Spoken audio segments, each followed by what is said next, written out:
This video will help you sleep and relax. But before we begin, I would like to know which city you're from and what time you're watching this. Now, subscribe to the channel, relax, and let's begin.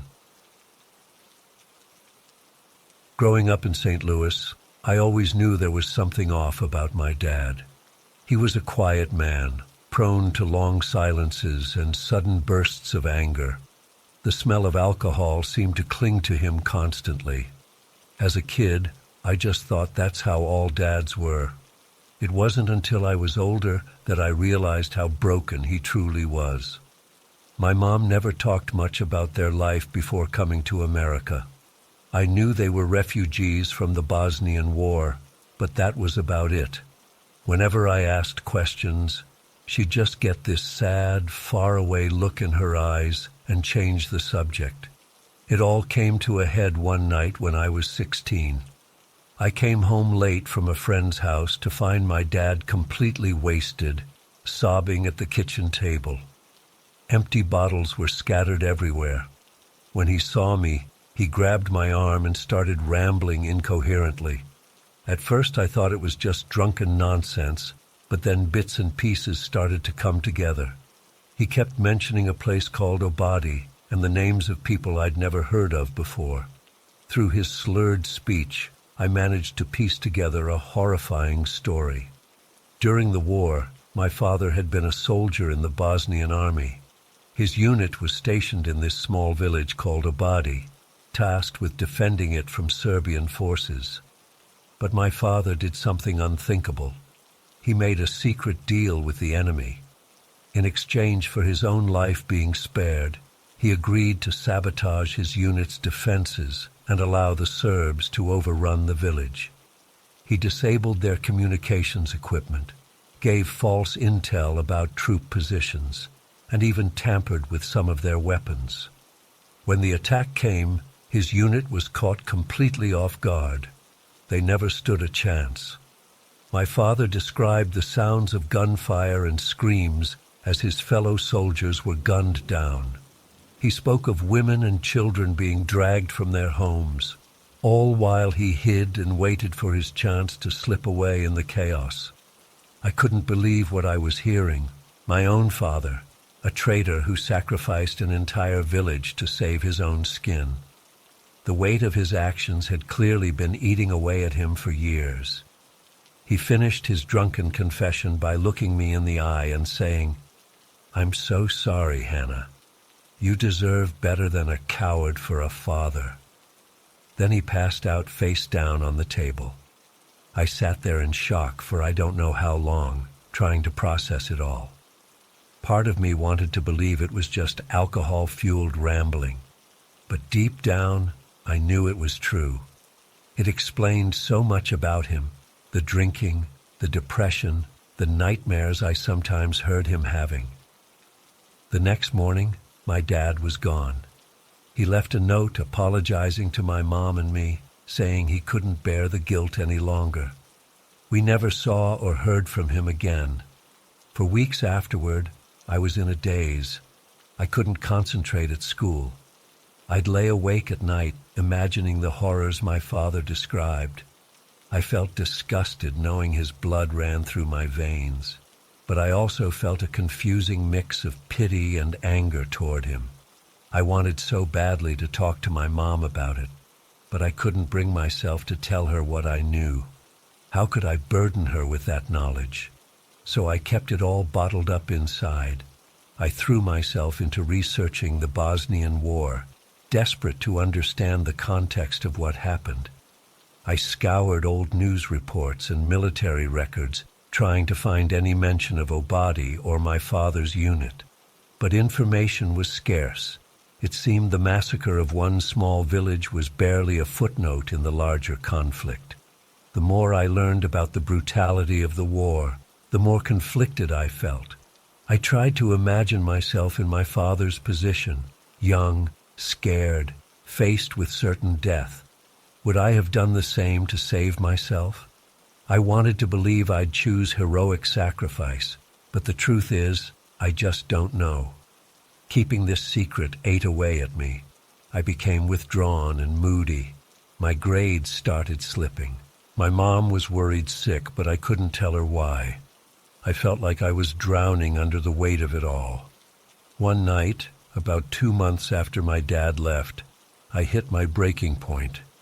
I don't know what triggered it exactly. I just remember suddenly feeling like I couldn't breathe, like the walls were closing in on me.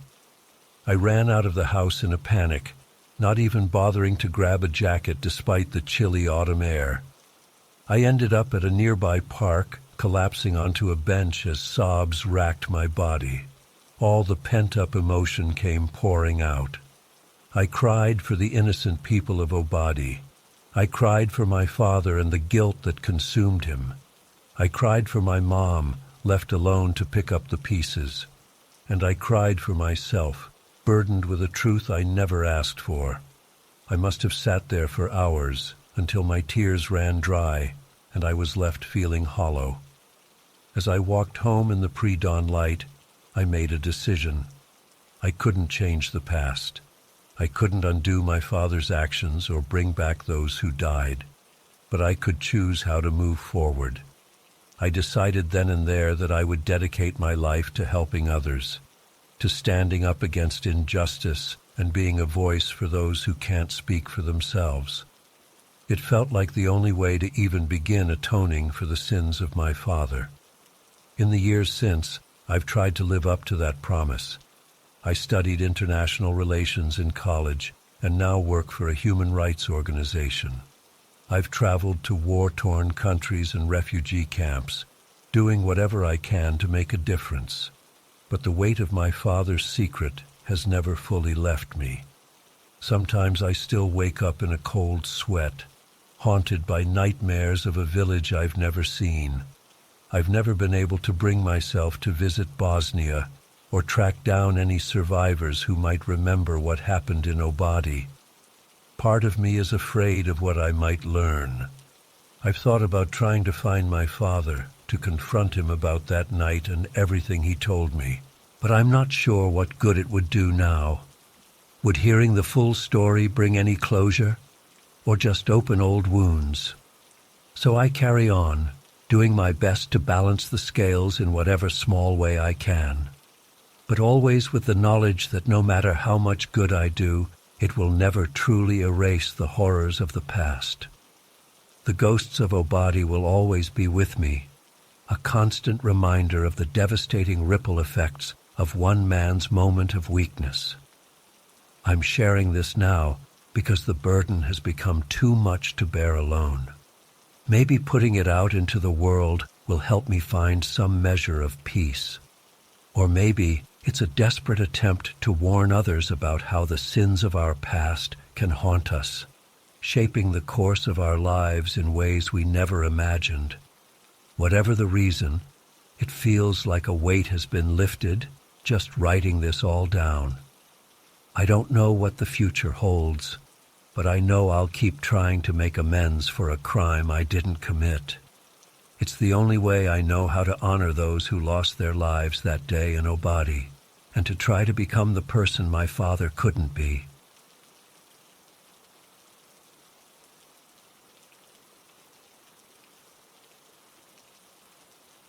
Growing up, I always saw my grandpa as this successful businessman. He owned a chain of grocery stores in our town and was really respected in the community. He was stern but loving, always pushing us grandkids to work hard and make something of ourselves. I admired him so much. That all changed the day before he died. I was 25 at the time, visiting him in the hospital. He'd been battling cancer for months, and we knew the end was near. That afternoon, he asked to speak to a priest privately. I didn't think much of it. He'd always been religious. But when the priest came out an hour later, he looked shaken. He pulled me aside and said my grandfather had made a confession and wanted me to know the truth about his past. What the priest told me next made my blood run cold. My respectable, pillar of the community grandfather had spent over a decade as a ruthless heroin kingpin in Myanmar back in the 60s and 70s. He'd been one of the most feared drug lords in the Golden Triangle. I couldn't believe what I was hearing. But as the priest recounted my grandfather's confession, horrific details emerged that left no doubt it was true. My grandfather had started out as a low-level opium smuggler in his early 20s. Through a combination of cunning and extreme brutality, he quickly rose through the ranks. By his late 20s, he was running his own heroin operation, controlling vast poppy fields and distribution networks. The priest described how my grandfather ruled through terror. He'd execute anyone who crossed him or failed to meet quotas. He once had an entire family, including young children, killed because the father had skimmed a tiny amount of product. Another time, he wiped out a whole village that was harboring a rival trafficker. But the story that disturbed me most involved an American charity that had come to vaccinate children against polio. My grandfather saw this as a threat to his control over the local population. He had all the aid workers tortured and killed. Then he rounded up every child who had received the vaccine and executed them in front of their parents. I felt physically ill listening to this. How could the kind man who taught me to ride a bike be capable of such monstrous acts? But there was more. In the late 70s, pressure from law enforcement was mounting. My grandfather knew his days as a drug lord were numbered, so he liquidated his assets, bribed his way into the U.S. with a new identity, and reinvented himself as a small business owner in Middle America. He used his drug money to build a legitimate business empire. All those grocery stores I'd been so proud of, built on blood money and human suffering, the generous donations he made to local charities, blood money too. For decades he lived a double life, doting grandfather and upstanding citizen by day, haunted by the ghosts of his past by night. The priest said my grandfather expressed deep remorse in his final hours. But how do you atone for a lifetime of such evil? I left the hospital in a daze, my entire world turned upside down. Part of me wanted to go to the authorities, but what would be the point now? He was already on his deathbed, and selfishly, I didn't want to destroy our family's reputation or see all his assets seized. So I've carried this secret for years, not sure what to do with it. I've gone through every emotion: anger, disgust, disbelief, sadness.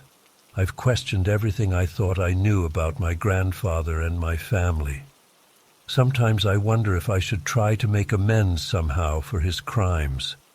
But how do you even begin to address that level of harm?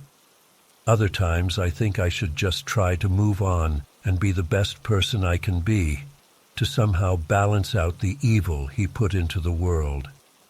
I still struggle to reconcile the loving grandfather I knew with the brutal drug lord he once was. How could someone live with that kind of duality? Did he ever truly change? Or was the respectable businessman just another mask he wore? There are nights I lie awake, imagining the horrors he must have seen and committed. I think about all those innocent lives destroyed, the addicts, the villagers, those poor vaccinated children. And for what? Money and power that he couldn't even openly enjoy in the end. I've never told anyone else in my family.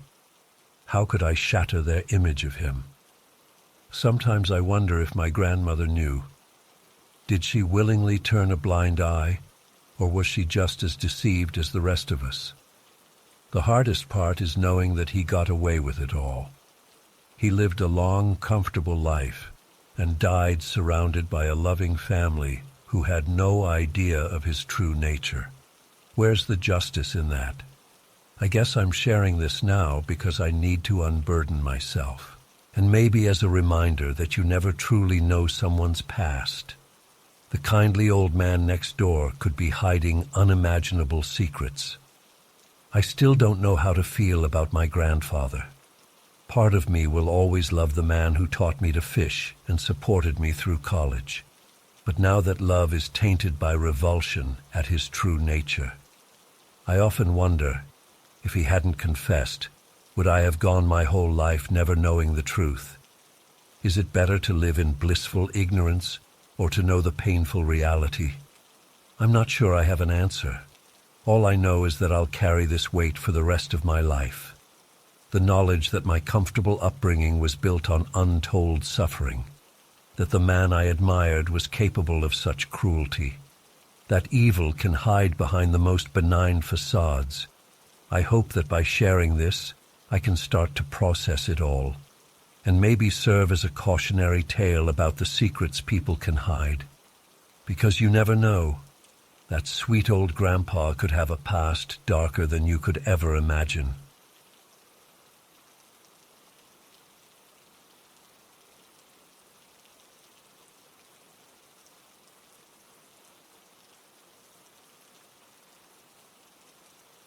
I still remember the day I found out about Rosemary. It was a chilly autumn afternoon, and I was visiting my grandmother at her nursing home. She had Alzheimer's, but occasionally she'd have moments of startling clarity. That day was one of them. As I sat by her bed, holding her frail hand, she suddenly looked at me with piercing eyes and said, "Did I ever tell you about Rosemary Kennedy?" I shook my head, curious. Grandma had always been fascinated by the Kennedys, but I'd never heard her mention this name before. She took a shaky breath and began to speak, her voice barely above a whisper. Rosemary was one of them, JFK's sister, but they kept her hidden away. It was terrible what they did to her. I leaned in closer, feeling a chill run down my spine that had nothing to do with the room's temperature. "What do you mean, Grandma? What happened?" She closed her eyes for a moment, as if gathering strength. When she opened them again, they were filled with a mix of sadness and anger.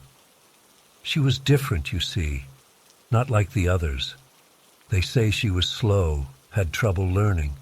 But back then, having a child like that, it was shameful, especially for a family like the Kennedys. I nodded, encouraging her to continue.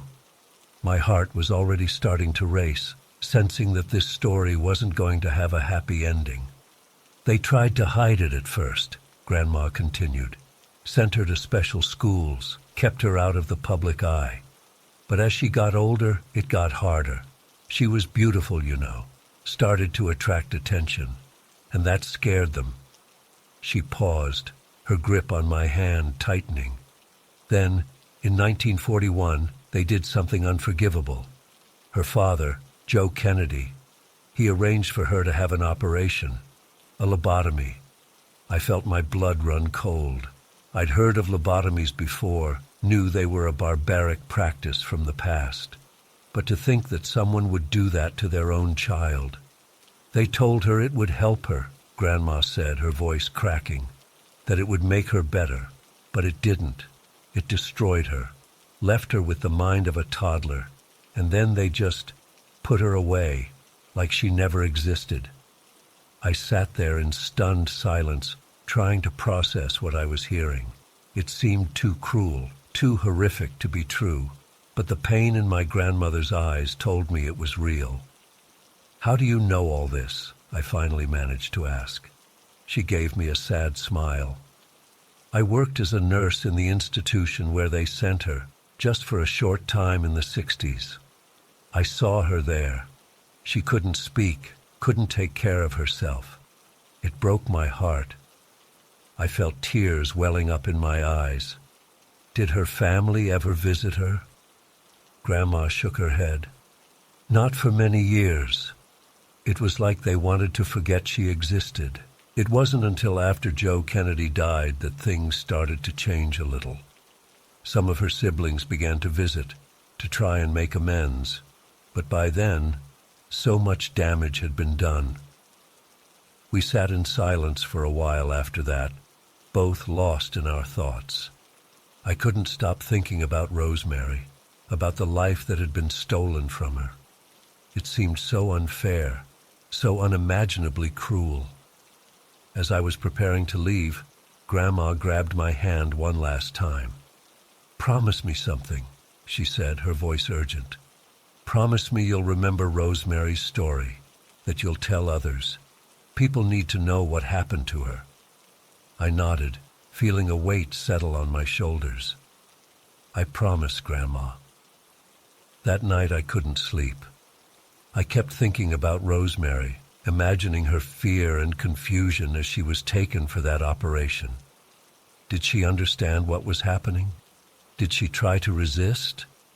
The thought of her waking up afterwards, her mind forever altered, haunted me. I spent the next few days researching everything I could about Rosemary Kennedy. The more I learned, the more horrified I became. How could a family do this to one of their own? How could they justify such a barbaric act? I read about how Rosemary had struggled in school, how she'd been slower to develop than her siblings. But I also read about her beauty, her charm, her desire to please her parents. She wasn't some unfeeling creature. She was a young woman with hopes and dreams, just like anyone else. The details of the lobotomy were chilling. Performed by Dr. Walter Freeman, a man later known as the lobotomy evangelist, the procedure involved inserting metal instruments into Rosemary's brain through her eye sockets. They then moved the instruments back and forth, severing connections in her prefrontal cortex, all while she was awake. The results were catastrophic. Rosemary emerged from the operation unable to walk or talk coherently. She was incontinent and barely responsive. The vibrant young woman she had been was gone, replaced by someone who required round-the-clock care for the most basic needs. And then, as my grandmother had said, they hid her away, sent her to an institution in Wisconsin, far from the family's compound in Hyannisport. For years, even her siblings weren't told where she was. It was as if Rosemary had simply ceased to exist. The more I learned, the angrier I became. How could Joe Kennedy Sr., a man who claimed to love his children, do this to his daughter? How could Rose Kennedy, her mother, allow it to happen? The answers I found only raised more questions, painting a picture of a family obsessed with perfection and terrified of scandal. But amidst all the darkness, I found a small glimmer of hope. Rosemary's story, tragic as it was, had inspired change. Her sister Eunice Kennedy Shriver, haunted by what had happened to Rosemary, became a fierce advocate for people with intellectual disabilities. She founded the Special Olympics, creating a platform for those who had long been marginalized to showcase their abilities and be celebrated. It wasn't enough to make up for what had been done to Rosemary, of course. Nothing could ever truly make that right. But it was something, a legacy that went beyond the tragedy, a way of ensuring that some good came out of so much pain. As I delved deeper into the story, I couldn't help but think about how different things might have been if Rosemary had been born in a different time or to a different family. With proper support and understanding, who knows what she might have achieved? Instead, her potential was brutally cut short by those who should have protected her most. The worst part was realizing that Rosemary's story wasn't unique. How many other families had made similar choices, driven by fear and ignorance? How many lives had been irreparably damaged by the misguided belief that disabilities were something to be ashamed of, something to be fixed at any cost? It's been weeks since that conversation with my grandmother, but I can't stop thinking about Rosemary. Her story has become a part of me now, a constant reminder of the importance of compassion, understanding, and acceptance. I find myself looking at people differently, wondering about the hidden struggles they might be facing, the secrets they might be carrying. I've started volunteering at a local organization that works with adults with intellectual disabilities. It's not much, but it feels like a small way to honor Rosemary's memory, to try and create some good out of the injustice done to her. Sometimes, late at night, I imagine Rosemary as she might have been, laughing, dancing, living a life full of joy and possibility. And then I think of her as she was after the lobotomy, confused, dependent, robbed of her autonomy and her future. The contrast is heartbreaking. I don't know if I'll ever be able to fully process what happened to Rosemary Kennedy. The cruelty of it, the senselessness, still leaves me reeling. But I know that I'll keep telling her story, just as I promised my grandmother. Because stories like hers need to be told, no matter how uncomfortable they make us. They remind us of our capacity for both great harm and great compassion, and challenge us to do better, to be better. Rosemary Kennedy may have been silenced, but her story continues to speak volumes. And I, for one, am listening.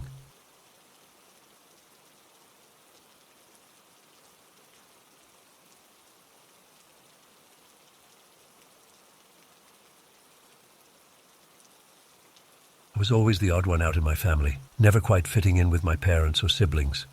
There was just something off about me that I couldn't put my finger on.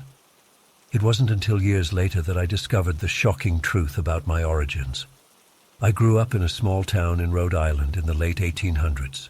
My childhood memories are a blur of dusty streets, horse-drawn carriages, and the constant bustle of the Industrial Revolution transforming our sleepy community. But amidst the quaint nostalgia, there was always a darkness lurking just beneath the surface. From my earliest years, I felt different from the other children. While they played innocently with dolls and toy soldiers, I found myself fascinated by pain and death. I vividly remember the day little Tommy fell off the jungle gym at school and broke his arm. As he lay there screaming and crying, a strange feeling of elation washed over me. I couldn't help but smile as I watched him writhe in agony. The other kids looked at me with horror and disgust, but I didn't care. Their shock only made me feel more powerful. As I got older, my morbid interests only grew stronger. I began catching rats in traps around our property, not to get rid of pests, but to satisfy my curiosity about their inner workings. I'd take them out to the old shed behind our house and carefully dissect them, marveling at their tiny organs and delicate bone structures.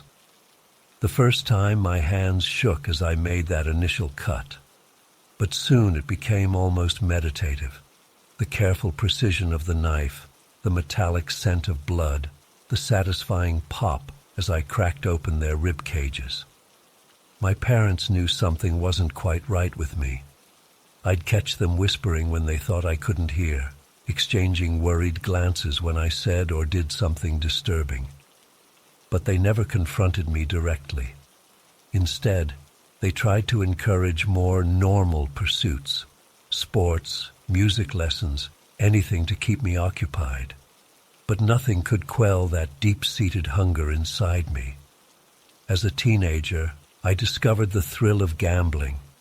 There was something intoxicating about the risk, the possibility of losing everything on a single turn of a card.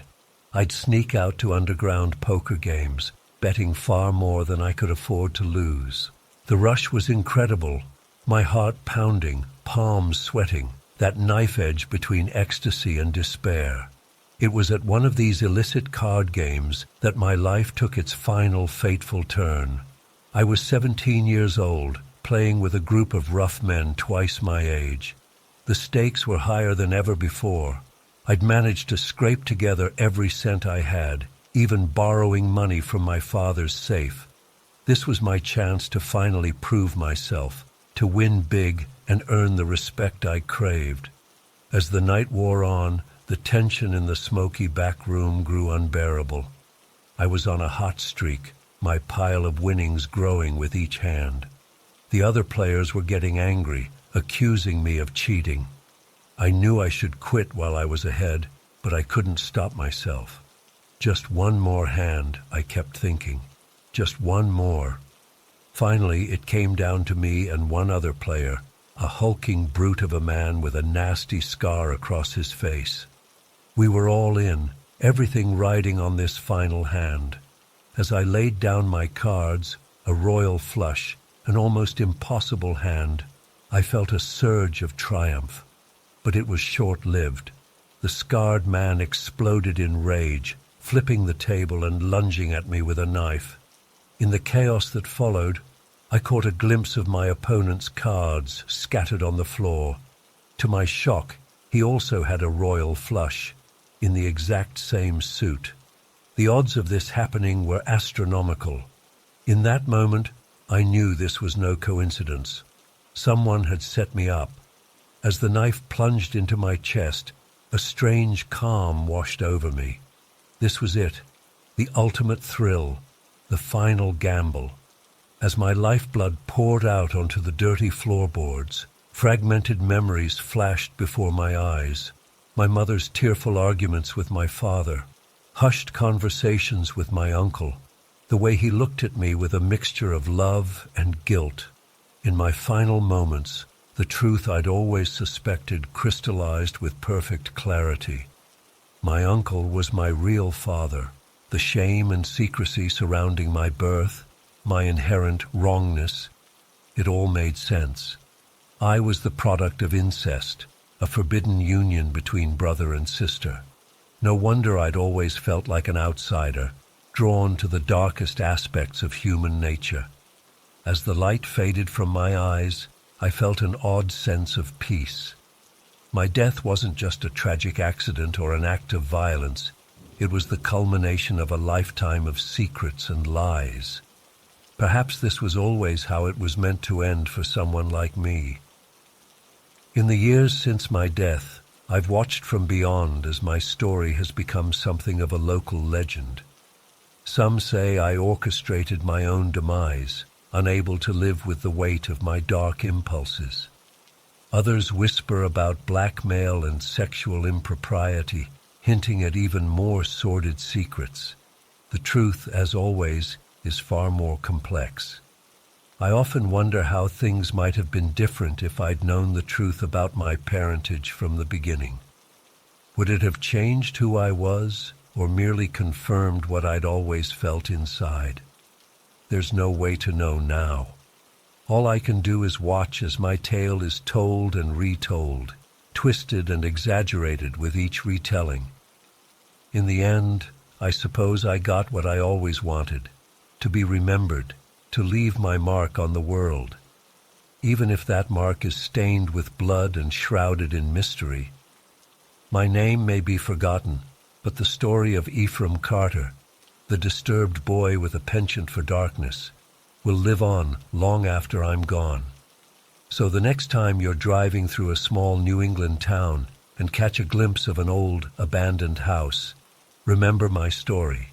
Remember that behind every quaint facade, there may be generations of secrets waiting to be uncovered. And if you feel a chill run down your spine, don't be afraid.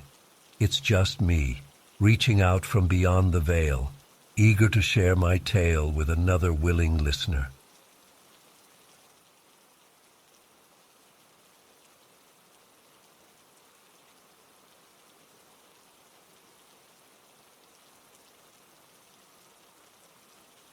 The day started out pretty normal. It was drizzling a bit, but we decided to go hiking anyway since we both had the afternoon off work. We packed some snacks and water and headed out to this trail we'd been wanting to check out for a while. As soon as we got there, I had a weird feeling in the pit of my stomach. The forest seemed darker and more oppressive than usual, probably because of the gloomy weather. But we shrugged it off and started down the trail. About 15 minutes in, we saw something that stopped us in our tracks. There was a creepy white mask nailed to a tree, with a note attached underneath. My friend and I looked at each other, completely freaked out. Who would do something like this? I walked up to take a closer look. The mask was plain white, almost like one of those blank theater masks. The note underneath said, "Follow the path to enlightenment." It was written in messy red ink that looked disturbingly like blood. We debated turning back, but curiosity got the better of us. We kept going, our senses on high alert. Another 10 minutes down the trail, we found a second mask. This one was black with white tear tracks painted on. The note read, "Embrace the shadows within." My heart was pounding at this point. I wanted to run, but at the same time I felt compelled to keep going. It was like we were being led deeper into the forest by some unseen force. The third mask we found was the creepiest yet. It looked like a grotesque smiling clown face. The note said, "Laughter hides the deepest pain." By now, we were both visibly shaking, jumping at every snapping twig or rustle in the bushes. I don't know why we didn't just turn around and sprint back to the car. It's like we were in a trance, drawn forward by morbid fascination. The fourth mask was bright red with black hollow eyes. Its message, "Blood is the key to transcendence." At this point, I was ready to have a full-on panic attack. But my friend insisted we find the last mask to complete whatever sick game this was. After what felt like an eternity of walking, we came to a small clearing. There, nailed to the biggest tree, was a golden mask that seemed to glow even in the dim light. The final note read, "You have been chosen. We will find you." We both lost it then, sprinting back down the trail as fast as we could. I've never run so hard in my life. We made it back to the car and peeled out of there, not even stopping to catch our breath. The whole drive home we tried to rationalize what we'd seen. Maybe it was just some stupid prank, or an art project, or viral marketing for a horror movie. We decided not to tell anyone, figuring they'd just think we were crazy or making it up. I tried to put it out of my mind when I got home. I took a long hot shower to calm my nerves, then settled in on the couch to watch some mindless TV. Around 10 p.m., I heard my doorbell ring. I wasn't expecting anyone, so I cautiously approached the door and peeked out the peephole. What I saw made my blood run cold. There were 5 people standing on my front lawn, each wearing one of the masks we'd seen in the forest.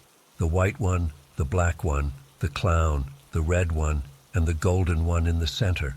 I stumbled back from the door in shock. This couldn't be happening. How did they find me? How did they know where I lived?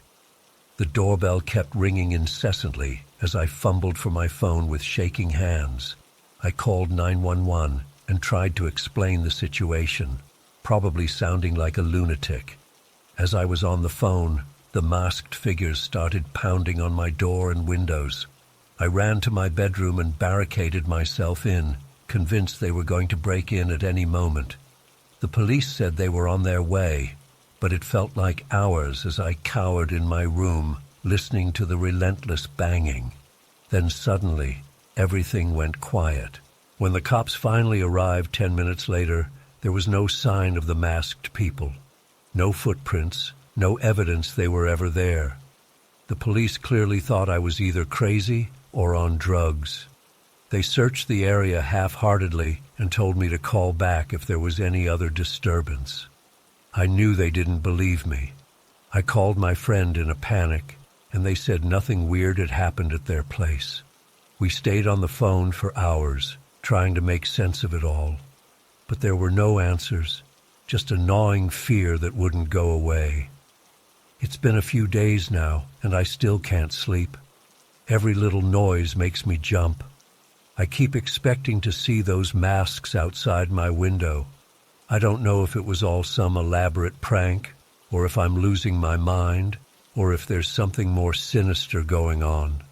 All I know is that I'll never go hiking in those woods again, and every time my doorbell rings, my heart stops for a moment. because a part of me is convinced that one day I'll open the door and see those 5 masks staring back at me, waiting to finish whatever twisted game we started on that rainy afternoon in the forest.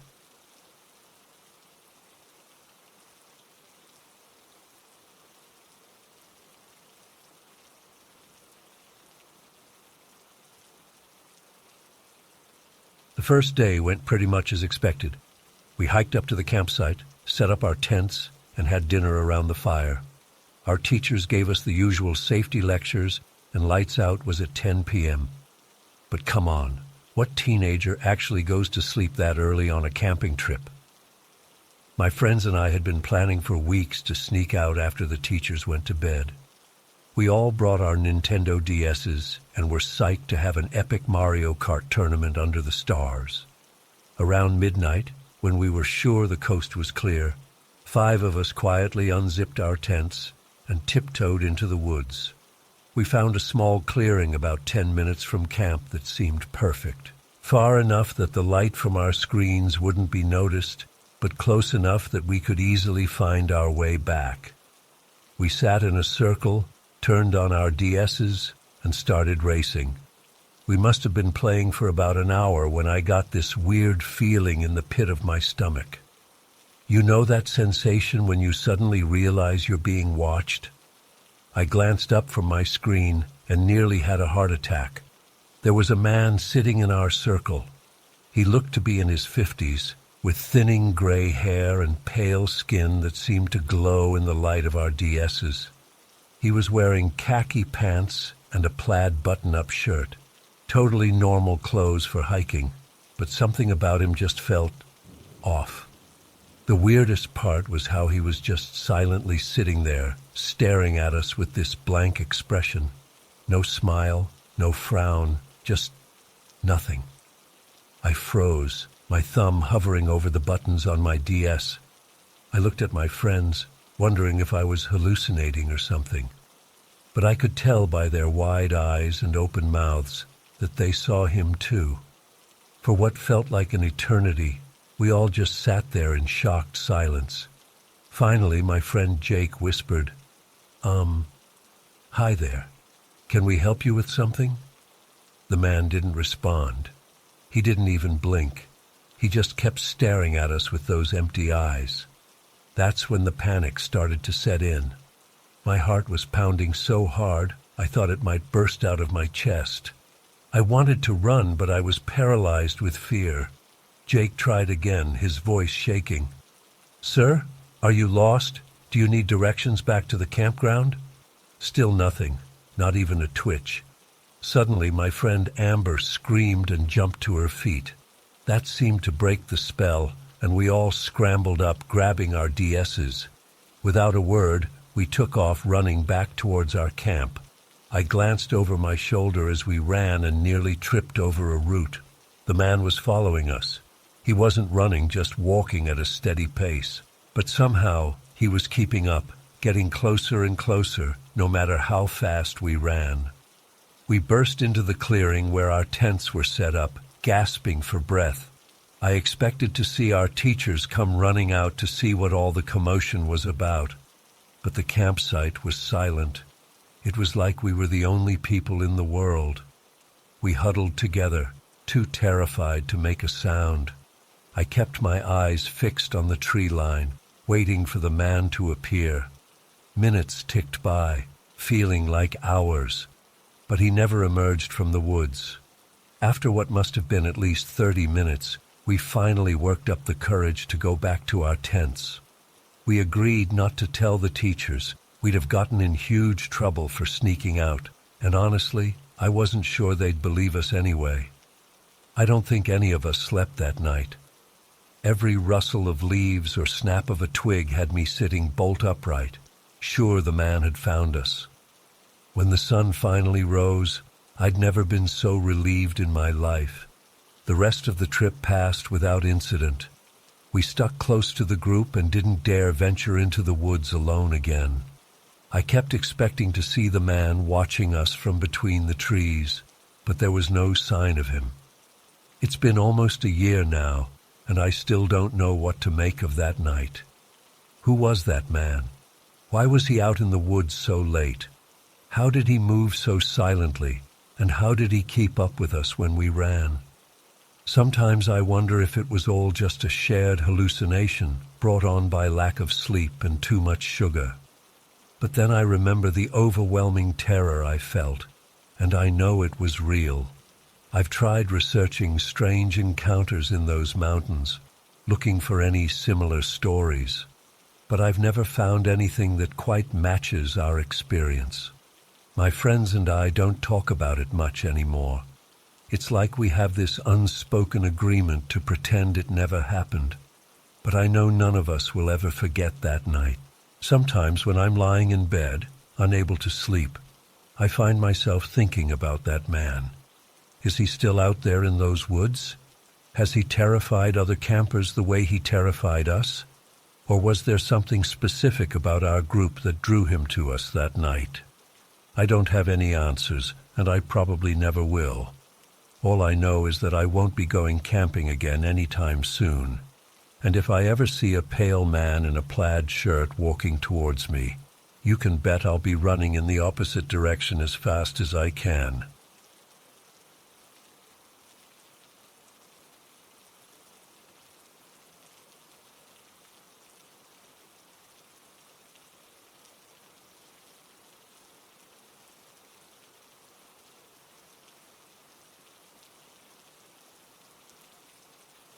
When he arrived, the place seemed oddly deserted. There were pumpkins scattered across the field, but no other cars in the parking lot and no staff in sight. We figured they must have closed early or something. Jake suggested we take a quick walk on the hiking trail behind the patch before heading home. I was hesitant since the park seemed closed, but he insisted it would be fine for a short hike. The trail started off pleasant enough, winding through the colorful fall foliage. But something felt off. The woods were eerily silent, no birds chirping, no rustling leaves, just our footsteps crunching on the path. I tried to shake off the uneasy feeling, telling myself I was being paranoid. About 15 minutes in, we came across a small portable building, like a storage shed or office trailer.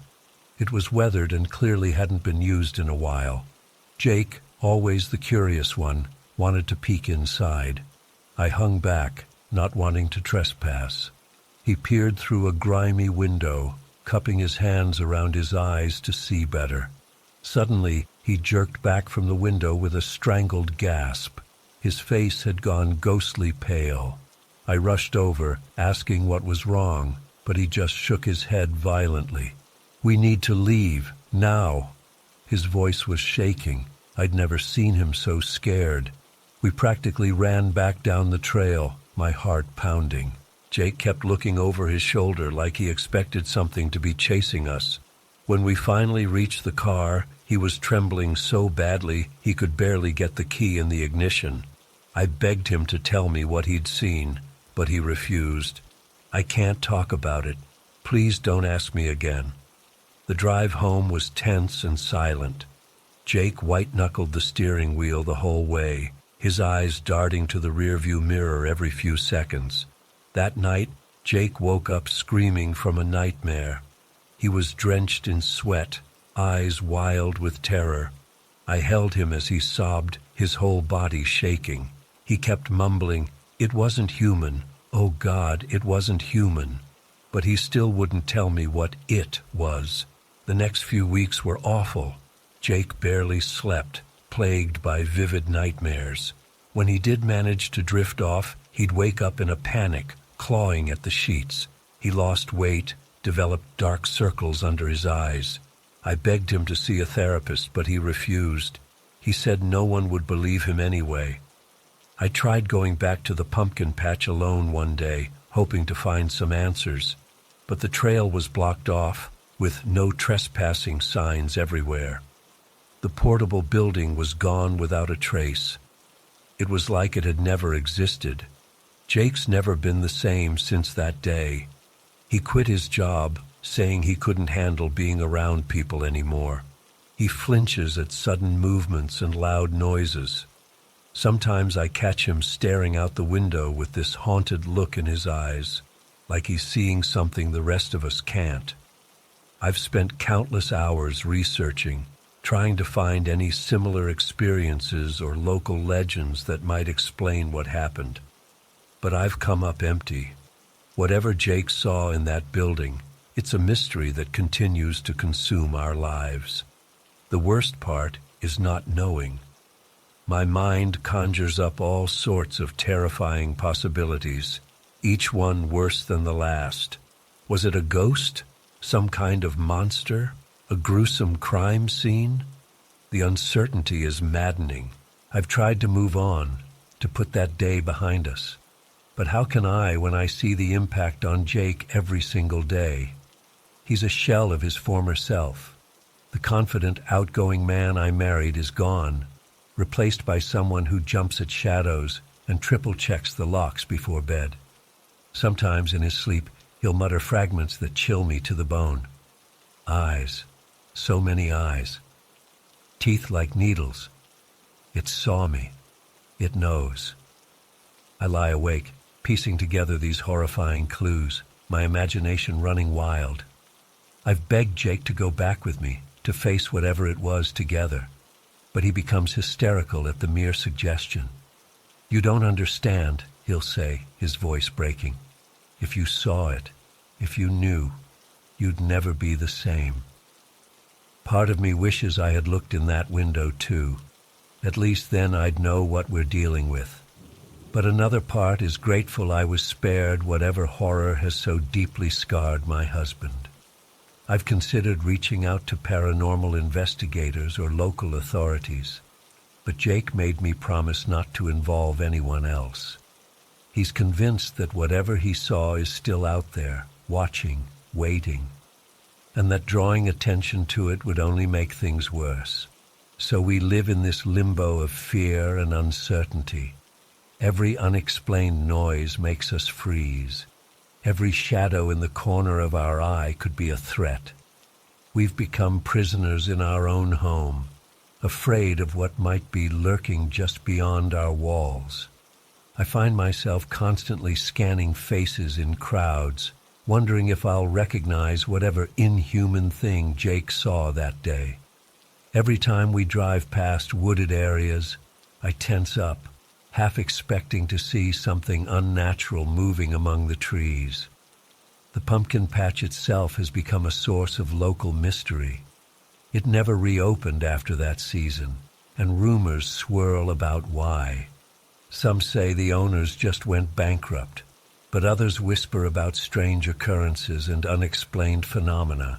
I've tried to find out more about the history of that land, wondering if there were any tragic events or Native American lore that might explain what Jake encountered. But any information I've found has been frustratingly vague or inconsistent. As the months have passed, I've noticed subtle changes in our neighborhood. Pets going missing, people reporting strange noises at night, a general sense of unease that seems to be slowly spreading. I can't help but wonder if it's connected to what happened that day.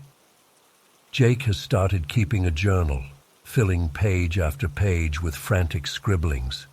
He won't let me read it, but sometimes I catch glimpses of disturbing sketches, twisted shapes that don't quite make sense to the eye. I've thought about leaving, about packing up and moving far away from this place, but Jake insists it wouldn't matter. "Distance won't save us," he said once, in a rare moment of openness. "It's not bound by our rules of space and time. So we remain, trapped in this nightmare that began on what should have been a simple autumn outing. Every day I hope Jake will finally open up, will share the burden of whatever knowledge he's carrying. And every day I dread the possibility that I might someday discover the truth for myself." As I write this, Jake is huddled in the corner of our bedroom, muttering to himself and scratching at his arms. The sun is setting, casting long shadows across our yard, and I can't shake the feeling that something out there is watching us, waiting for the perfect moment to reveal itself once again.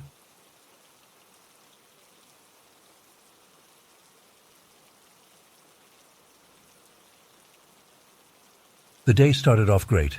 It was a beautiful fall afternoon, crisp and sunny. Scarlett showed up looking cute in jeans and a flannel shirt, her long red hair in a braid. We hit it off right away, laughing and talking as we hiked along the forest trail. After about an hour, we found a nice clearing to stop and have our picnic lunch. As we were packing up the remains of our sandwiches and snacks, Scarlett got a mischievous glint in her eye. "Hey, want to play hide and seek?" she asked. I laughed, thinking she was joking at first. "Come on, it'll be fun," she insisted. "This forest is perfect for it. You count to 100 and I'll hide, then come find me." I had to admit, it did sound kind of fun in a silly, childish way. Plus, I was really enjoying Scarlett's company and didn't want the date to end yet, so I agreed. "Okay, you're on," I said. "But don't go too far. I don't want to lose you out here." Scarlett grinned and took off running into the trees as I closed my eyes and started counting. When I reached 100, I opened my eyes and looked around. The forest suddenly seemed a lot bigger and more intimidating. I called out, "Ready or not, here I come," and started searching. After about 10 minutes of wandering around, peering behind trees and bushes, a sense of unease started to creep over me. I couldn't see or hear any sign of Scarlett. The playful mood had evaporated, and I was starting to worry. Had she gotten lost? Fallen and hurt herself? I was about to call out her name when I heard a twig snap behind me. I spun around expecting to see Scarlett, but instead found myself face to face with a tall, burly man in a dirty camo jacket. Before I could react, he pulled out a wicked-looking hunting knife. "Don't move," he growled. "Empty your pockets, now." My heart was pounding so hard I thought it might burst out of my chest. With trembling hands, I pulled out my wallet and phone. The man snatched them away. Please," I stammered. "Take whatever you want. Just don't hurt me." The man's eyes darted around nervously. "Where's the girl?" he demanded. "What? I don't know," I said. "We were playing hide and seek. I was looking for her when you showed up." He grabbed the front of my shirt and shoved me up against a tree, pressing the knife to my throat. "Don't lie to me," he snarled. "I saw you two together earlier. Where did she go?" "I swear I don't know." I was on the verge of panic now. "We split up to play hide and seek. I have no idea where she is." The man studied my face for a long moment, then abruptly released me and backed away. "If I find out you're lying."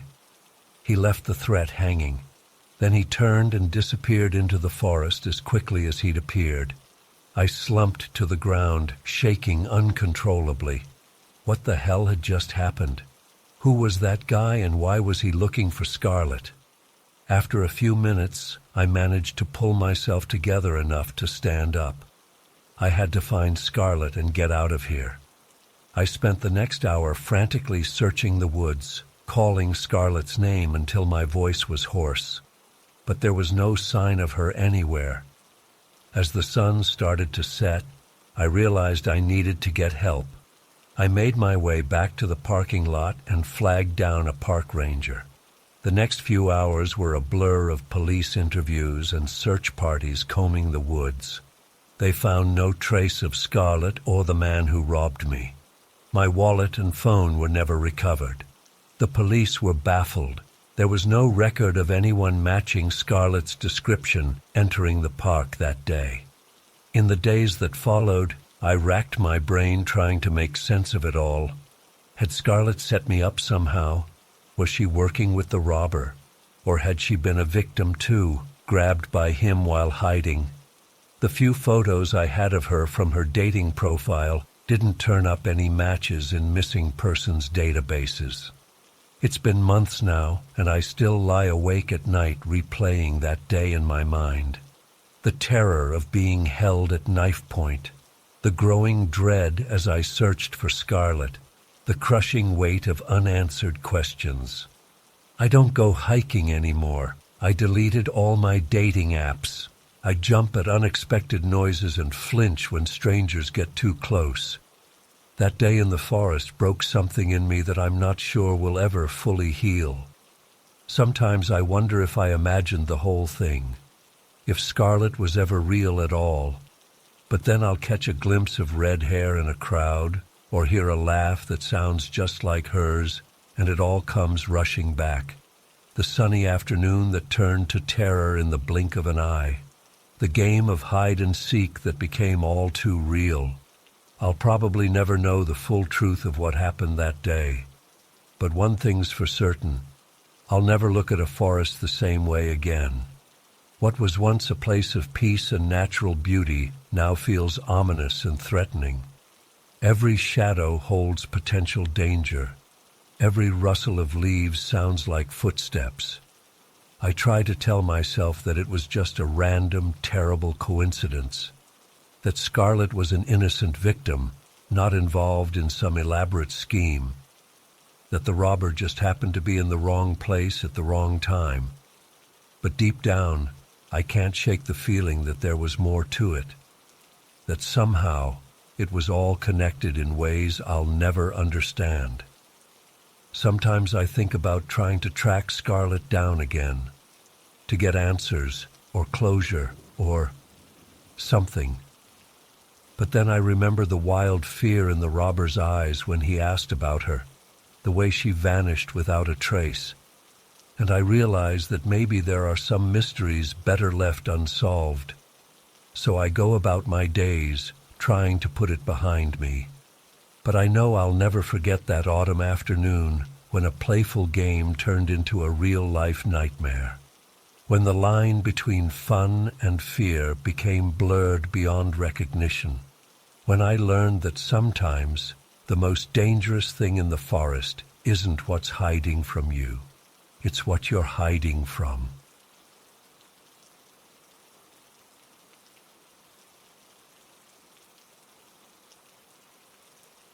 At first, our daily hikes were pure bliss.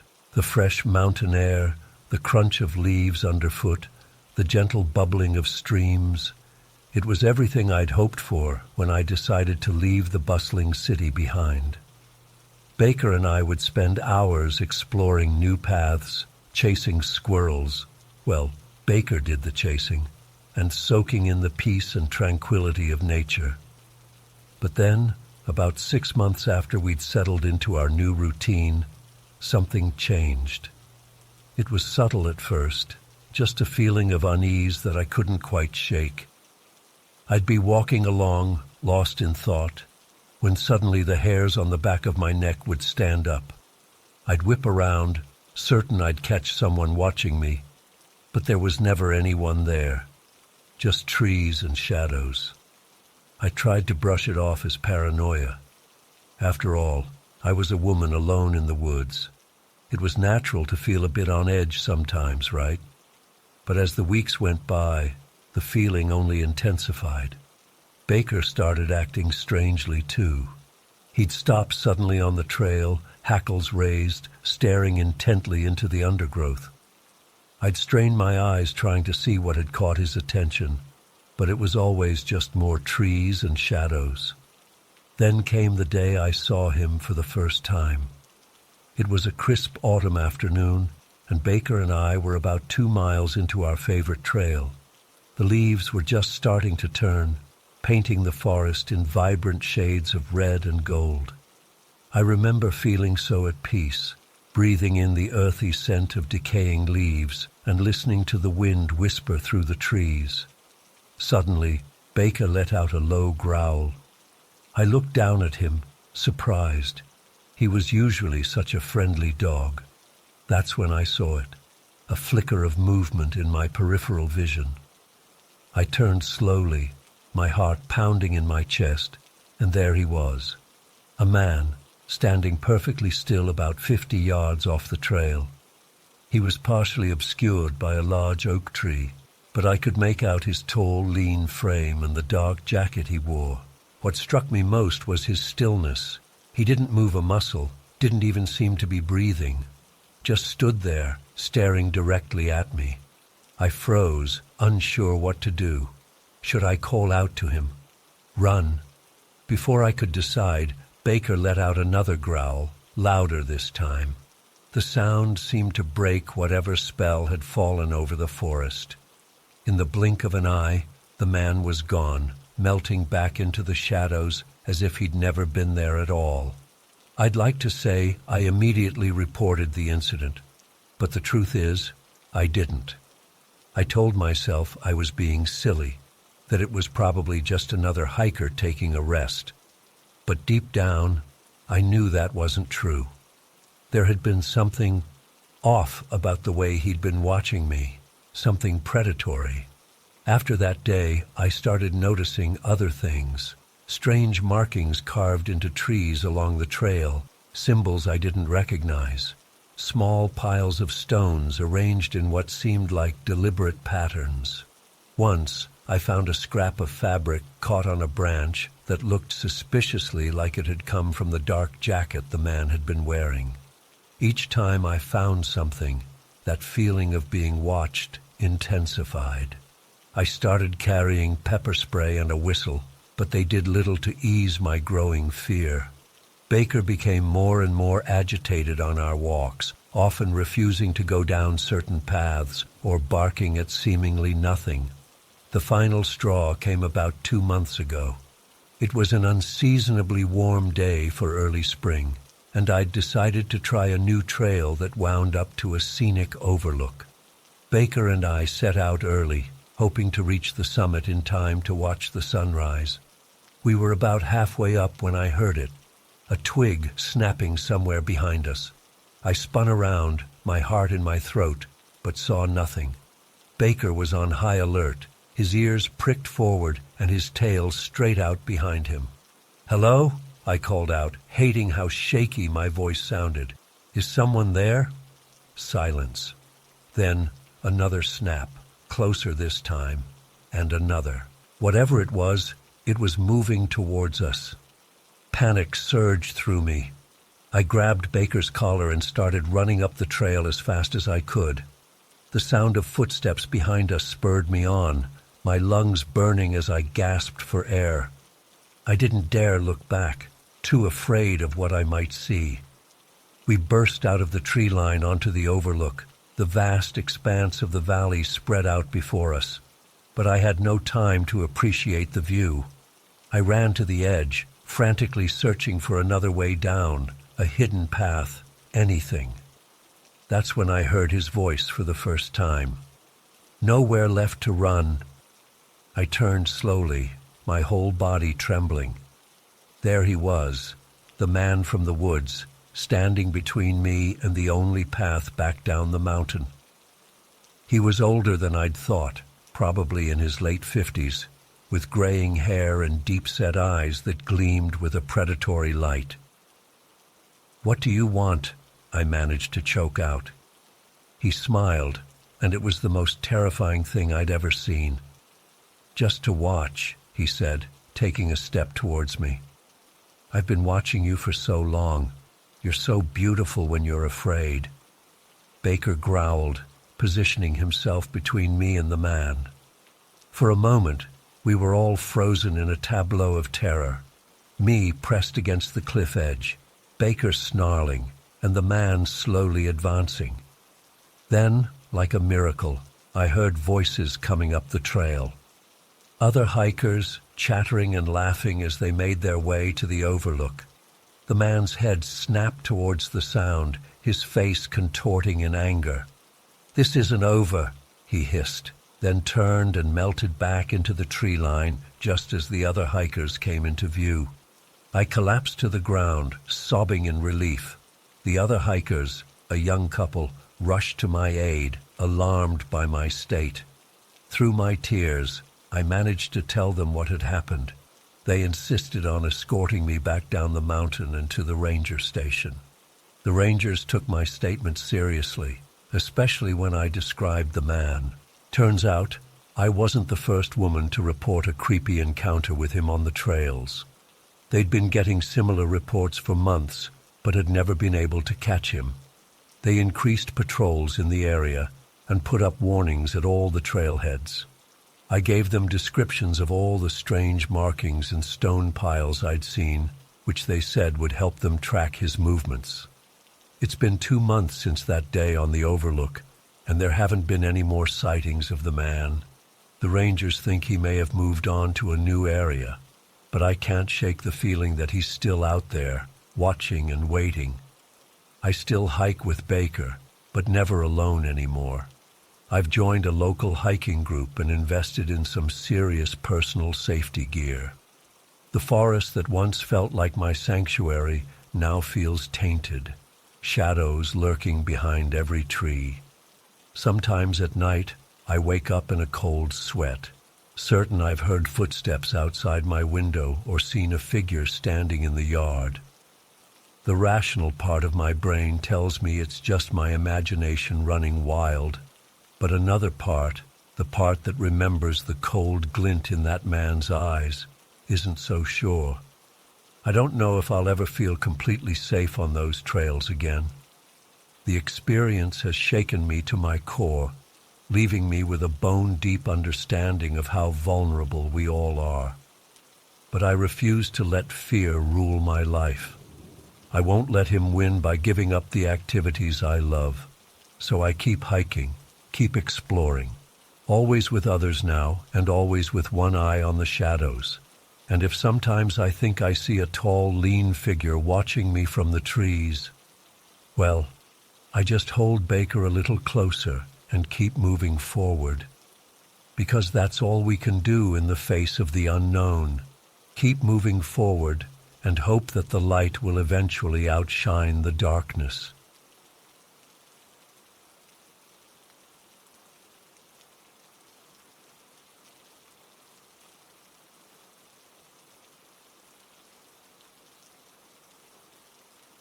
I never thought I'd find myself in a situation like this. Looking back, I still can't believe it actually happened to me. But I guess when you're young, desperate, and living on the streets, you end up in some pretty messed up places. It was a cold autumn night, and I was wandering the outskirts of town, looking for somewhere to crash. I'd been homeless for a few months at that point, ever since running away from my abusive foster home. Most nights I'd sneak into abandoned buildings or find a hidden spot in a park to sleep. But that night was different. I stumbled upon this huge house that was still under construction, like a mansion or something. It was set back from the road, surrounded by trees, clearly abandoned for the night. Perfect place to get out of the wind and maybe actually get some real sleep for once. I made my way around to the back of the house, looking for an entry point. Most of the windows were boarded up, but I found a loose piece of plywood I could pry away. Slipping inside, I found myself in what looked like it would eventually be a large kitchen. The interior was mostly bare studs and exposed wiring, with stacks of drywall and other building materials scattered around. But it was dry and sheltered, which was all I cared about. I picked my way carefully through the darkened rooms, using the dim glow from my cheap phone as a makeshift flashlight. The house was huge, way bigger than anywhere I'd ever lived before. Multiple stories, tons of rooms, probably worth millions when finished. Made me wonder who it was being built for. Eventually I found my way to what seemed like it would be a living room or den, a large open space with high ceilings and huge windows looking out into the woods. I settled down in a corner, using my ratty backpack as a pillow. Despite the chill and the hard floor, I actually felt kind of cozy, safe, for the first time in a while. I must have dozed off pretty quickly, because the next thing I knew I was jolted awake by a sound. At first I thought I was dreaming, that floaty, confused state where you're not sure what's real. But as I became more alert, I realized I definitely heard something. Footsteps, coming from somewhere else in the house. My heart started racing immediately. Had someone else snuck in here too? Or worse, had I been caught? Images of angry cops or property owners flashed through my mind. I held my breath, straining my ears. The footsteps were slow, methodical, like whoever it was wasn't in any hurry. I stayed frozen in place, afraid to move a muscle. Part of me wanted to jump up and run, but I was worried any sudden movement would give me away. So I just lay there in the darkness, eyes wide, every nerve on high alert. The footsteps got closer. I could tell they were coming down the hallway that led to the room I was in. Closer, closer, until finally they stopped, right at the entrance to the room. I don't know how long I lay there, barely breathing, waiting for something to happen. It felt like hours, but was probably only a minute or two. Finally, I couldn't take it anymore. I had to know what was going on. Slowly, carefully, I turned my head towards the doorway. What I saw made my blood run cold. There, silhouetted in the faint moonlight coming through the windows, was a tall figure dressed all in black. They were just standing there, perfectly still, staring in my direction. I wanted to scream, but no sound would come out. I wanted to run, but my legs wouldn't move. All I could do was lay there, paralyzed with fear, as this stranger silently watched me. After what felt like an eternity, the figure finally moved, but not towards me like I expected. Instead, they slowly turned and walked back down the hallway, footsteps fading into silence.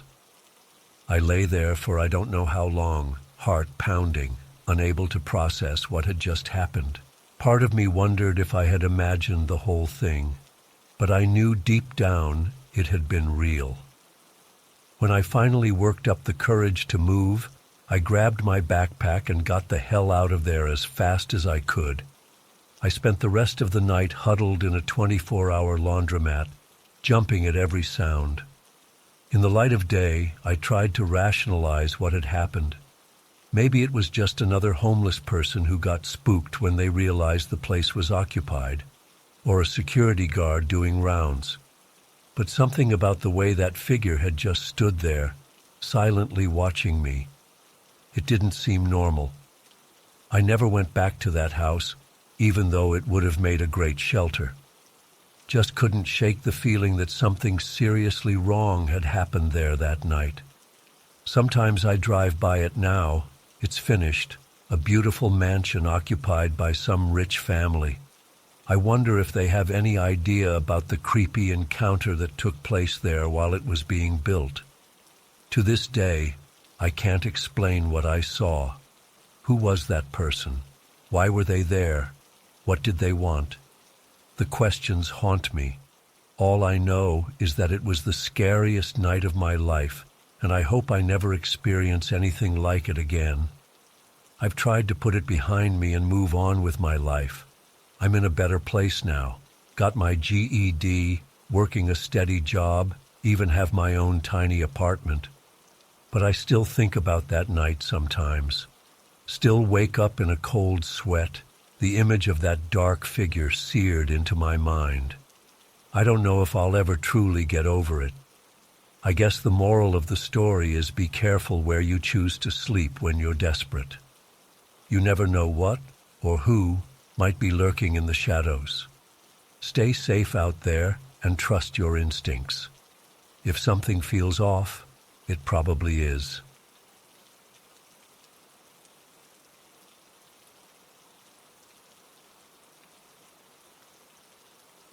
I've never felt more violated and scared in my life. It happened just last week, but I still can't shake the feeling of disgust and fear. I'm a junior in high school, and I usually take the bus home with my girlfriend Amy after classes. It's usually a pretty uneventful 20-minute ride, but that day everything changed. We got on the bus like normal, chatting and laughing about some dumb drama that had happened at lunch. I noticed this old guy sitting near the front who I'd never seen before. He looked to be in his 70s maybe, with thinning gray hair and a creepy smile. I didn't think much of it at first. Sometimes random old people would ride our bus if they missed the regular city bus. Amy and I sat down about halfway back, still absorbed in our conversation. But after a few minutes, I started to get an uneasy feeling. I glanced up and saw the old man staring directly at us with this intense, predatory look in his eyes. It sent chills down my spine. I nudged Amy and whispered for her to look. When she saw him leering at us, her eyes went wide. We tried to ignore him and keep talking, but I could feel his eyes boring into us. Then, to my horror, he got up and started shuffling towards our seat. My heart was pounding as he got closer. He stopped right next to us, still with that unsettling grin on his face. "Well, aren't you two pretty young things?" he said in a raspy voice. "Mind if I join you?" Before we could react, he started to squeeze into the seat next to Amy, pressing his body up against her. She let out a small yelp and tried to scoot away, but there was nowhere to go. "Hey, what are you doing?" I said, trying to sound stern despite how terrified I felt. "Leave us alone." He just chuckled and reached out to stroke Amy's hair. "Don't be like that, sweetheart. I just want to get to know you lovely ladies better." His hand moved down to Amy's thigh and she froze, paralyzed with fear. I was panicking, looking around desperately for help. Most of the other kids on the bus seemed oblivious, absorbed in their phones or conversations. I locked eyes with a freshman boy across the aisle who looked concerned, but he quickly looked away. "Stop it," I hissed at the old man. "Get away from us or I'm going to scream." He leaned in closer, his breath reeking of stale cigarettes. Now, no need to make a fuss. We're all friends here. How about you two give old Grandpa a little kiss?" I felt bile rising in my throat. His wrinkled hand was inching further up Amy's leg as she sat there frozen. I knew I had to do something. Taking a deep breath, I screamed at the top of my lungs, "Help! Somebody help us!" The bus erupted in chaos as everyone turned to look. The old man tried to clamp his hand over my mouth, but I bit down hard on his fingers. He yelped in pain, and anger flashed in his eyes. For a terrifying moment, I thought he might hit me. But then I heard a booming voice from the front of the bus. "What the hell is going on back there?" It was our bus driver, a kind older man we all called Uncle Pat. He pulled the bus over to the shoulder and came storming down the aisle. When he saw the situation, his face turned bright red with anger. "Get your hands off those girls right now, you son of a bitch," he bellowed. Uncle Pat may have been in his 60s, but he was still a big, imposing man. He grabbed the creep by the collar and physically hauled him out of the seat. But I wasn't doing anything wrong," the old pervert sputtered. "Just having a friendly chat with these nice young ladies." "Like hell you were," Uncle Pat growled. "I saw what you were doing. Now you're going to get off my bus right now before I throw you off myself." He dragged the protesting man to the front of the bus and shoved him out the door onto the side of the road. "And don't you ever let me catch you on this bus again, you disgusting bastard," Uncle Pat yelled as he slammed the door shut. The bus erupted in cheers and applause. I was shaking uncontrollably as the adrenaline wore off. Amy burst into tears, and I held her tightly, my own eyes welling up. Uncle Pat came back to check on us, his gruff demeanor softening. "You girls okay?" he asked gently. "That lowlife didn't hurt you, did he?" We assured him we were all right, just really shaken up. He patted us on the shoulder.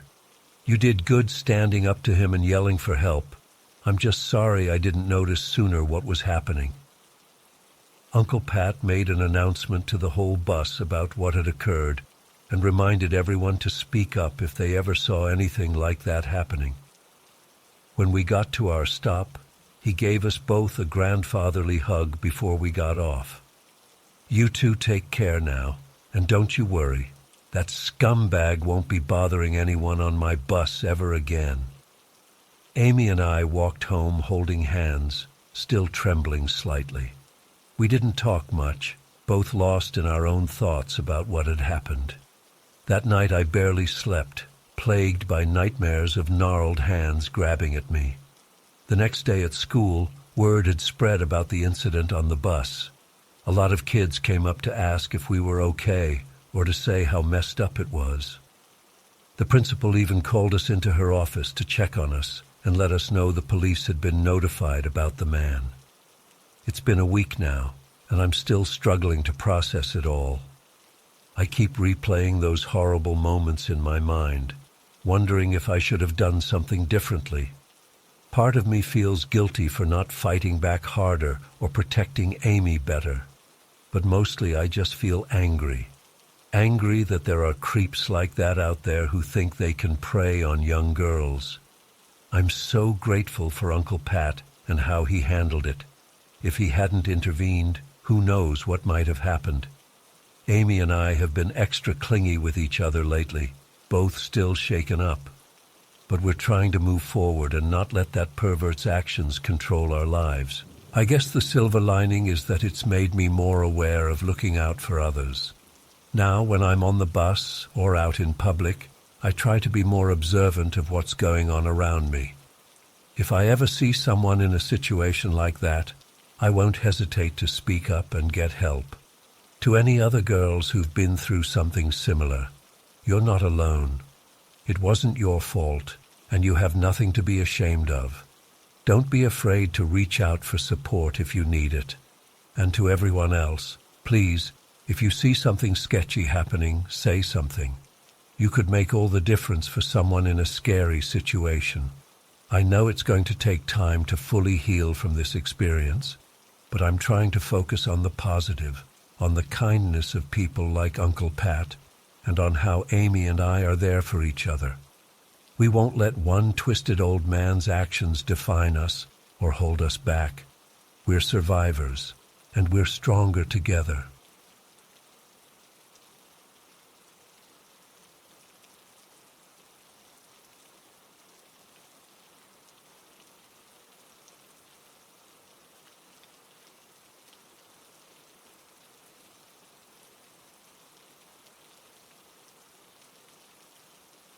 First, everything seemed normal.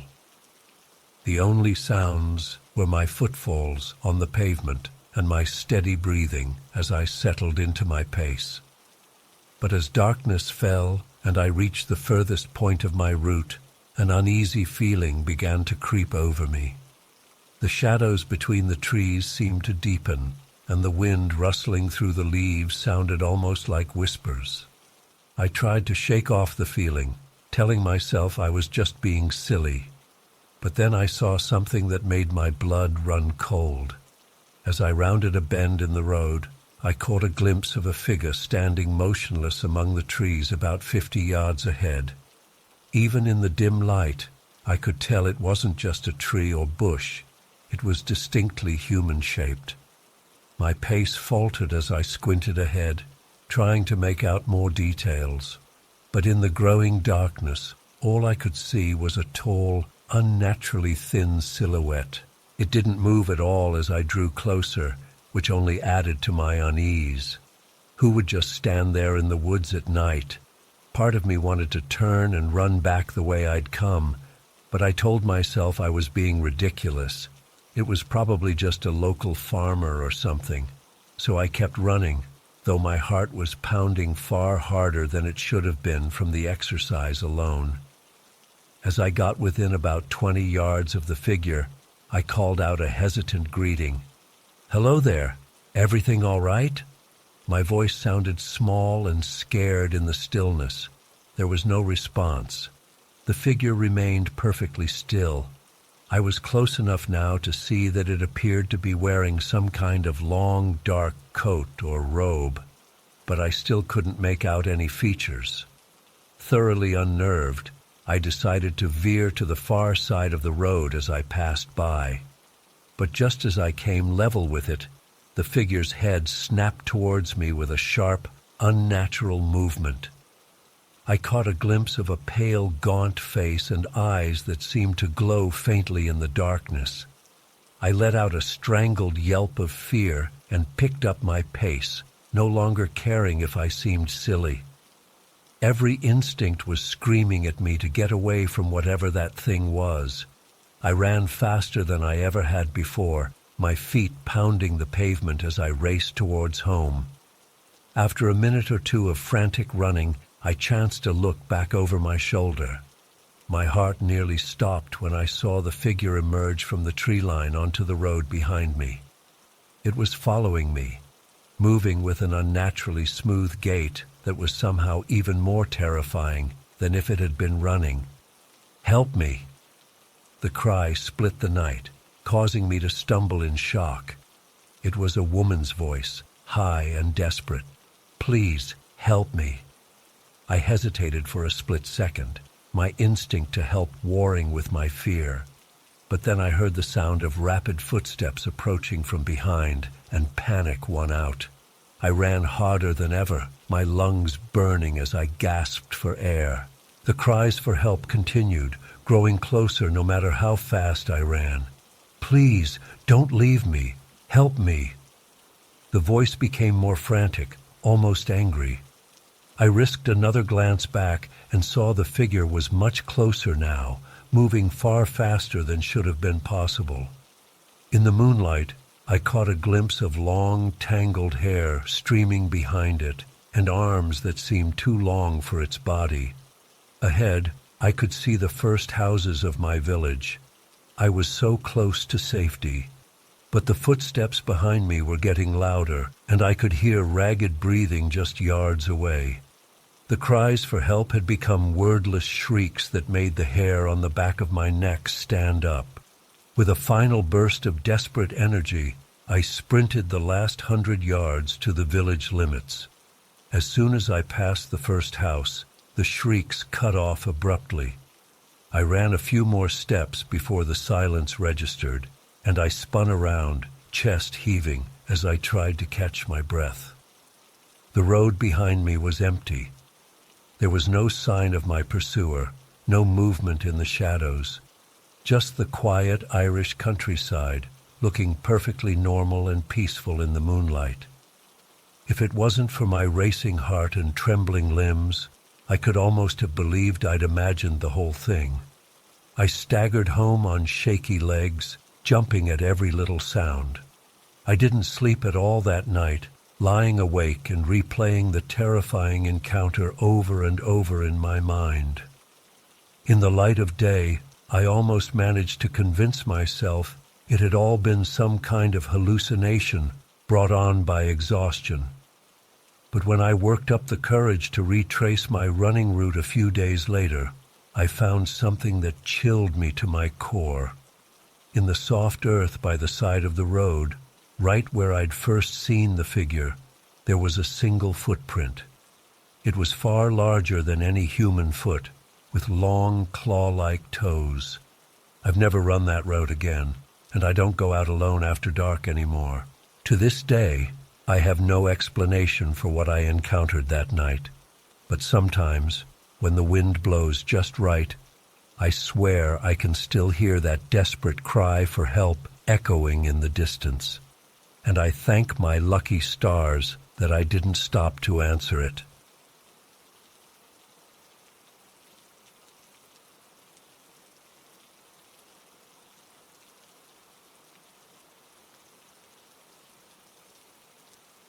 The day started off normal enough. My cousins and I were hanging out, playing cards and joking around while the adults chatted in the kitchen.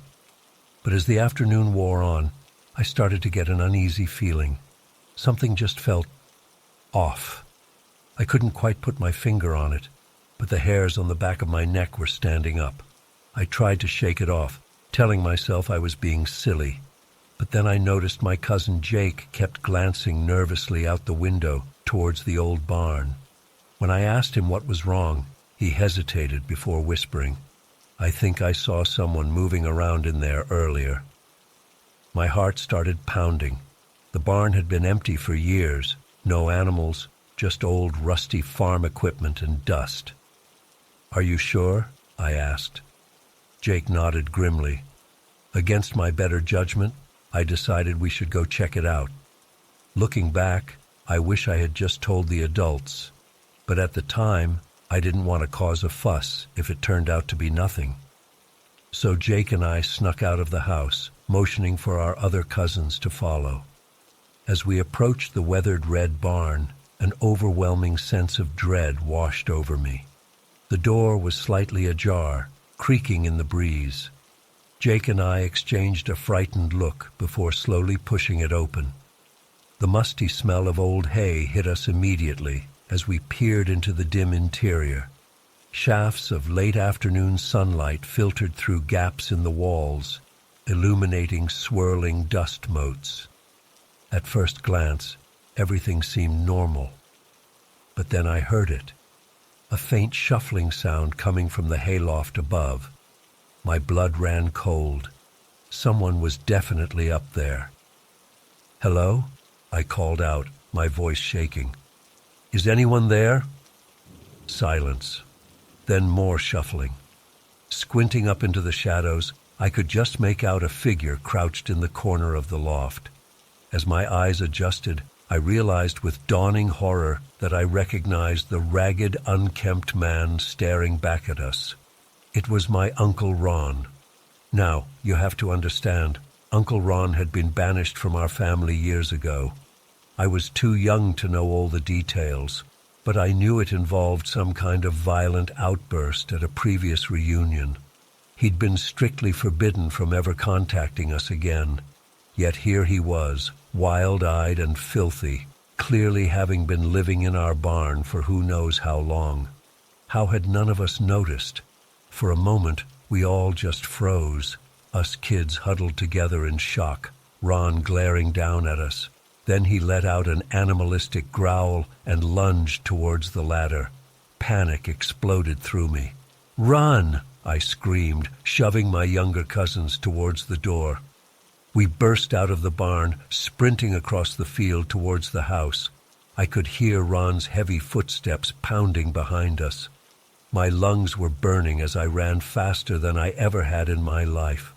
The sound of Ron's ragged breathing seemed to be getting closer and closer. I didn't dare look back. We reached the porch, practically falling through the front door as we yelled for help. The adults came running, alarmed by our hysteria. Through gasping sobs, we managed to explain what we'd seen. My dad's face went pale. He immediately started barking orders, telling everyone to lock all the doors and windows.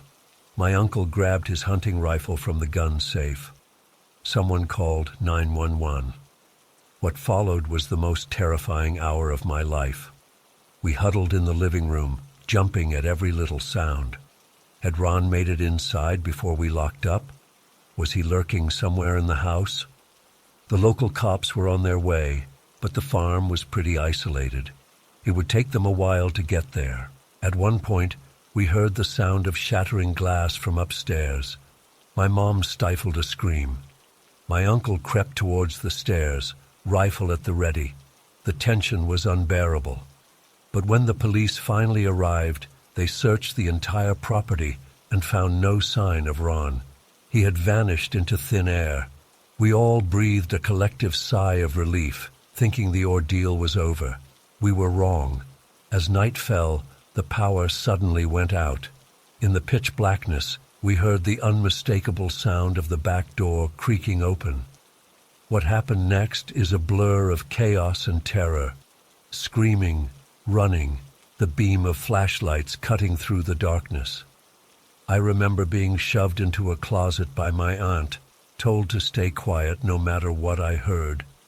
From my hiding spot, I could hear the sounds of a struggle. Crashes, thuds, my uncle bellowing in rage. A high-pitched scream that made my blood run cold. Then silence. I don't know how long I stayed curled up in that closet, shaking uncontrollably. It felt like hours. Eventually I heard voices. The police had returned. When they found me, I was nearly catatonic with fear. As they led me out, I caught glimpses of the aftermath: overturned furniture, shattered picture frames, a pool of blood on the kitchen floor that made me gag. It wasn't until later that I learned the full story. Ron had indeed broken in, armed with a large knife he'd stolen from the kitchen earlier. He'd managed to seriously injure my uncle before being subdued by my dad and cousins. The scream I'd heard was Ron himself. In the struggle, he'd fallen on his own knife. The police took Ron away in an ambulance. He survived, barely, and is now serving a long prison sentence. But the damage to our family was done. We never went back to that farmhouse. My grandparents sold it soon after. None of us could bear the thought of returning to the scene of such horror. Even now, years later, I still have nightmares about that day.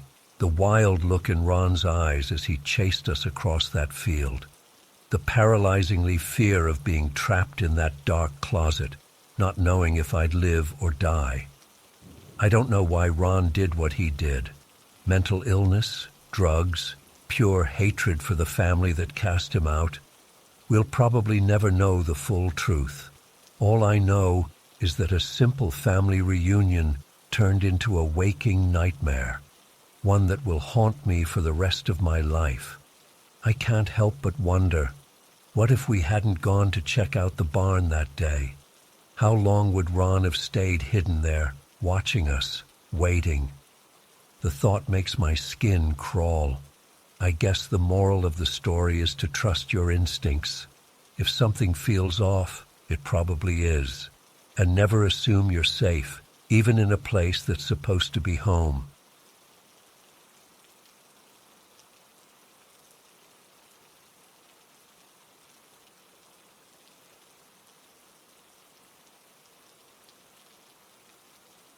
It was around 9 p.m., and the sun had just set, casting long shadows across the lawns and driveways.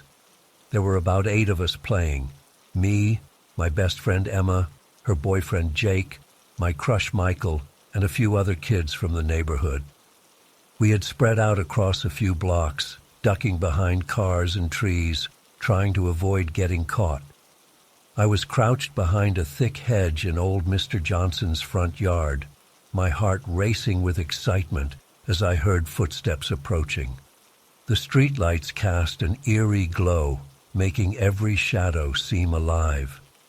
As I held my breath, trying not to give away my position, I heard a muffled cry coming from inside Mr. Johnson's house. At first, I thought I must have imagined it, but then I heard it again, definitely the sound of someone in distress. My blood ran cold as I peered through a gap in the hedge toward the house. Through the living room window, I could make out 2 large figures dressed in dark clothing. They were towering over Mr. Johnson, who was slumped in his armchair looking terrified. I felt frozen in place, unsure what to do. Part of me wanted to run and get help, but I was afraid any movement would alert the intruders to my presence. As I watched in horror, one of the men roughly yanked Mr. Johnson to his feet and started shoving him down the hallway. The other man was tearing the place apart, throwing books and knickknacks everywhere as he searched for something. My hands were shaking as I pulled out my phone to call 911. But before I could dial, a hand clamped down on my shoulder. I nearly screamed, but managed to stifle it when I realized it was just Michael. He had been searching for me as part of the game, but his eyes went wide with fear when he saw the scene unfolding inside the house. "We have to do something," I whispered urgently. Michael nodded, his face pale in the dim light. "I'll run and get help. You stay here and keep an eye on things, but don't let them see you." As Michael took off down the street, I turned my attention back to the house. Mr. Johnson and one of the intruders had returned to the living room. The old man was trembling as he fumbled with something on the wall. A painting, I realized. As he took it down, I saw that it was hiding a small wall safe. My stomach dropped as I realized what was happening. Everyone knew Mr. Johnson was a bit eccentric and didn't trust banks. Rumors had circulated for years that he kept his life savings hidden somewhere in the house. Now these thugs were forcing him to hand it all over. I wanted desperately to help, but I knew there was nothing I could do against two grown men. So I stayed hidden, silently willing Michael to hurry back with help. Minutes crawled by that felt like hours. I could hear muffled shouting from inside as the men got increasingly agitated. Finally, Mr. Johnson got the safe open. One of the men roughly shoved him aside and started stuffing stacks of cash and jewelry into a duffel bag. The other kept watch by the window, scanning the street. I ducked lower behind the hedge, praying he wouldn't spot me. Just then, I heard the welcome wail of police sirens in the distance. The thieves heard it too. They looked at each other in panic, and the one by the window shouted something I couldn't make out. They grabbed the bag and bolted for the back door, shoving past Mr. Johnson, who crumpled to the floor. I was torn between staying hidden and rushing to check on Mr. Johnson. Before I could decide, I saw flashing lights as two police cars screeched to a halt in front of the house. Michael must have found a neighbor with a landline to call for help. Everything happened in a blur after that. Police swarmed the property, guns drawn. An ambulance arrived to check on Mr. Johnson. My friends all converged on the scene, wide-eyed and shaken. Our parents showed up in a panic, having heard something was going on in the neighborhood. I gave my statement to the police, my voice shaky as I recounted what I'd witnessed. They praised me for staying calm and not intervening directly, saying I'd done the right thing. But I still felt guilty, like I should have found a way to help poor Mr. Johnson sooner. The cops weren't able to catch the thieves that night. They'd escaped out the back and disappeared into the wooded area behind the neighborhood. But they did recover the duffel bag full of cash and valuables that the men had dropped in their haste to get away. Mr. Johnson was shaken up, but thankfully not seriously hurt. He kept thanking me over and over for calling for help, but I felt like I hardly deserved his gratitude. If anything, I felt like I'd failed him by not being able to prevent the robbery in the first place. That night changed everything for our neighborhood. People started installing security systems and keeping their doors locked even during the day. Parents were more strict about curfews and knowing where their kids were at all times. The carefree innocence of summer was shattered. For weeks afterward, I had nightmares about those men breaking into my own house. I'd wake up in a cold sweat, convinced I could hear footsteps creeping down the hall. My parents tried to reassure me that it was just a random incident, that lightning wouldn't strike twice. But I couldn't shake the feeling of vulnerability. Looking back now, I realize how lucky we all were that things didn't end up worse. If Michael hadn't found me when he did, if the police hadn't arrived when they did, I shudder to think how it could have played out. The whole experience was a harsh wake-up call that the world isn't always as safe as we'd like to believe. It's been years now, but I still think about that night often. Whenever I hear about a break-in on the news, it all comes rushing back. I've become hyper-vigilant about locking doors and windows. I installed a security camera on my front porch. Some might call it paranoia, but after what I witnessed, I don't think you can be too careful. I ran into Mr. Johnson at the grocery store a few months ago. He's moved to a retirement community now, says he feels safer there. But I could see in his eyes that the trauma still lingers. We chatted for a bit, reminiscing about the old neighborhood. As we parted ways, he squeezed my hand and thanked me again for what I did that night. I wish I could tell him that he doesn't need to thank me, that I still feel guilty for not doing more. But I just smiled and told him to take care.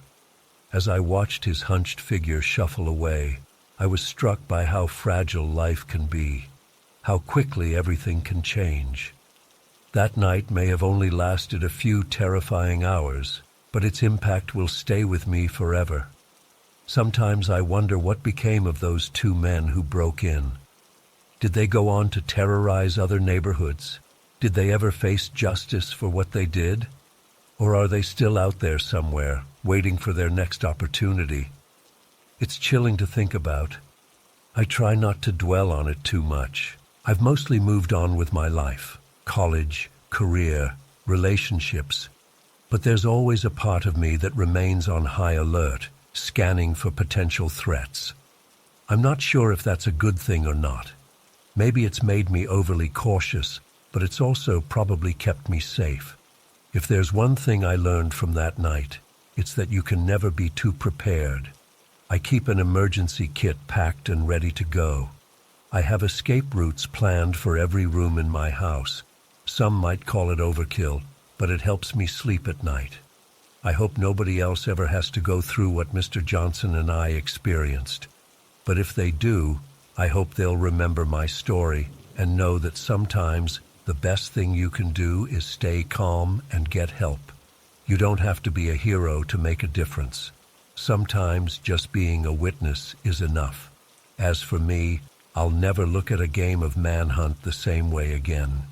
What was once innocent fun now feels tinged with danger. But I refuse to let fear rule my life. I still go out with friends, still enjoy summer evenings. I'm just a little more aware of my surroundings now. If nothing else, that night taught me to appreciate the quiet moments, the times when everything is peaceful and safe, because you never know when it might all change in an instant. So hug your loved ones tight, lock your doors, and keep your eyes open. You never know what might be lurking in the shadows.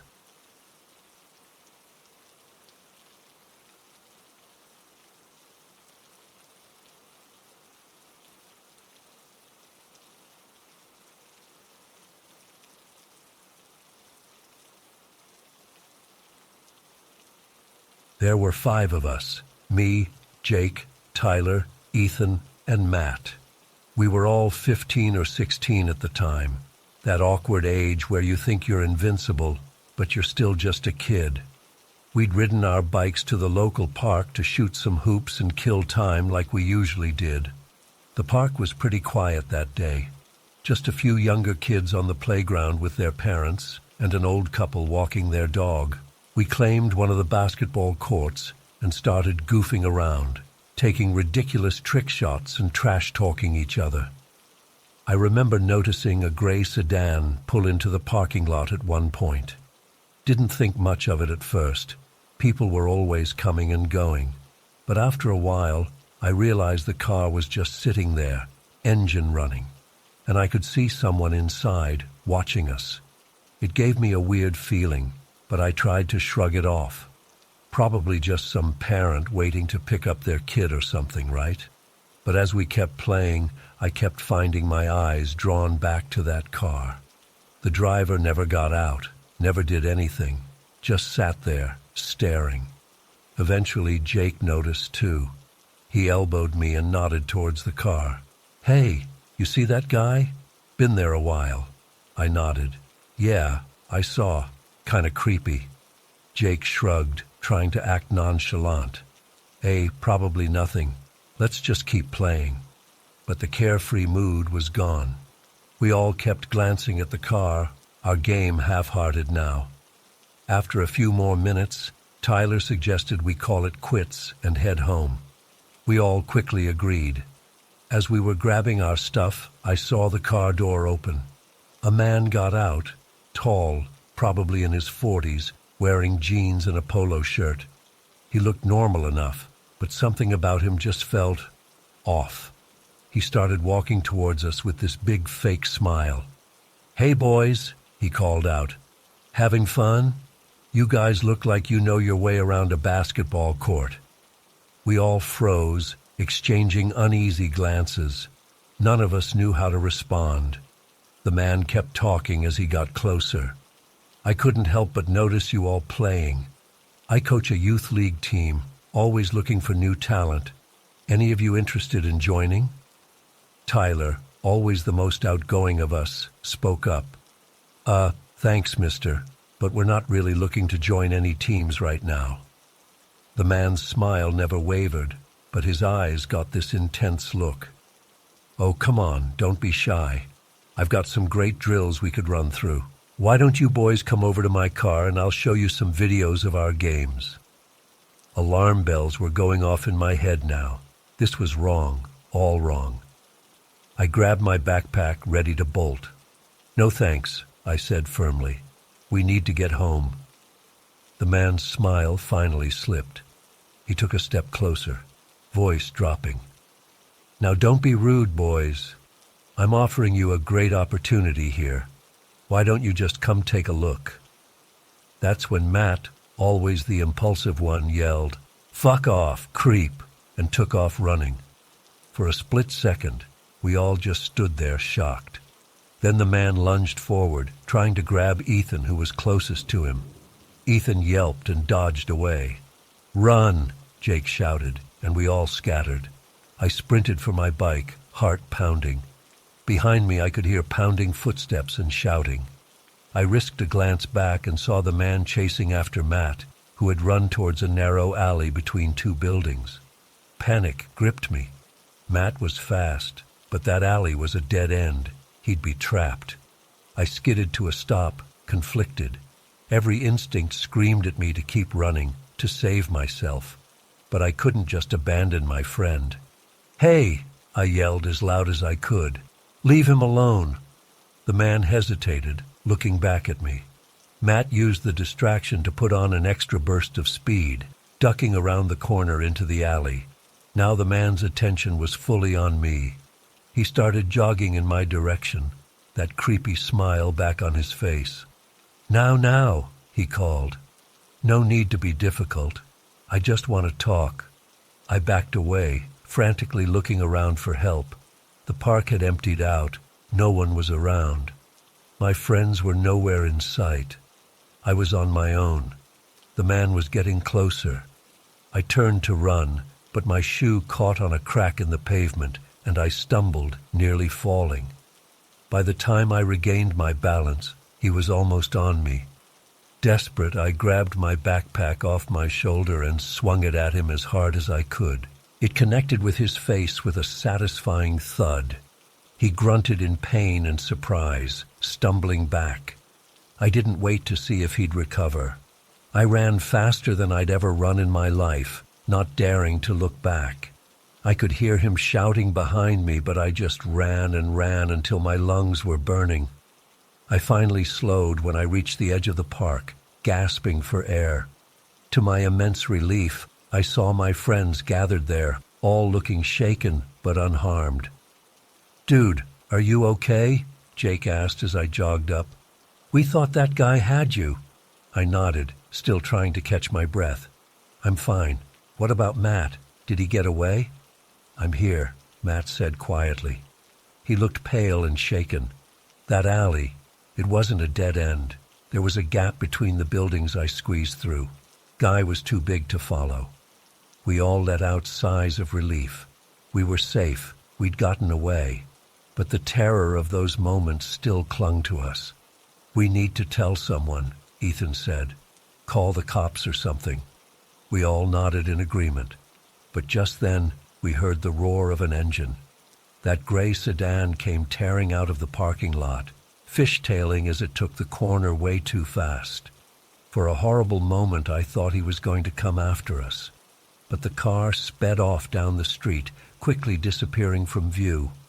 We all stood there in stunned silence for a minute. Then Tyler spoke up. Did anyone get the license plate?" We looked at each other and slowly shook our heads. In all the chaos and panic, none of us had thought to try and remember it. "Shit," Tyler muttered. "Well, I guess we can still report it. Tell them to keep an eye out for a gray sedan with a creepy dude driving." We all murmured agreement, but I could tell we were all thinking the same thing. Without more to go on, what could the police really do? We decided to go to Jake's house since it was closest. His parents weren't home, but we felt safer inside and away from the park. We called the police and gave our report, but as we expected, they didn't have much to go on. They said they'd increase patrols in the area and to call again if we saw the man or his car. After we hung up, we all just sat there in silence for a while, trying to process what had happened. It felt surreal, like a bad dream we'd all shared. "You think he was really a coach?" Matt finally asked. "Or was that just a line to try and get us to go with him?" Jake shook his head. "No way he was legit. Did you see how he reacted when we said no? A real coach wouldn't act like that." "He was definitely after us," I said quietly. "If Matt hadn't run when he did, if we hadn't all scattered—" I trailed off, not wanting to finish the thought. We all shuddered, imagining what could have happened, how close we'd come to disaster. "We can't go back to that park," Ethan said firmly. "At least not for a long time. And we stick together from now on, okay? No one goes anywhere alone." We all quickly agreed. The idea of being alone and vulnerable like that again was terrifying. We ended up staying at Jake's house until late that night, none of us wanting to leave the safety of the group. When we finally did head home, we traveled in pairs, constantly looking over our shoulders. For weeks afterwards, I had nightmares about that man. I'd wake up in a cold sweat, heart racing, convinced he was in my room. Every time I saw a gray car on the street, I'd freeze up in panic. We never saw him again after that day, never found out who he was or what he really wanted. But the memory of those terrifying moments in the park stayed with us. It was a harsh lesson in how quickly an ordinary day can turn dangerous, how evil can hide behind a friendly smile. We all grew up a little that day, losing some of our youthful innocence and trust in the world. To this day, I'm extra cautious around strangers. I pay attention to my surroundings, trust my instincts when something feels off. And I'm endlessly grateful that we all managed to escape that day, that our story didn't end in tragedy like so many others have. But I'll never forget the look in that man's eyes as he chased us. The predatory intent, the darkness lurking just below the surface. It's a reminder that monsters are real, and they don't always look the part. Sometimes they look just like everyone else, hiding in plain sight, waiting for their moment to strike. I can only hope that by sharing this story, maybe it will help someone else stay safe. Trust your gut, stick together, and never be afraid to run or call for help. It might just save your life.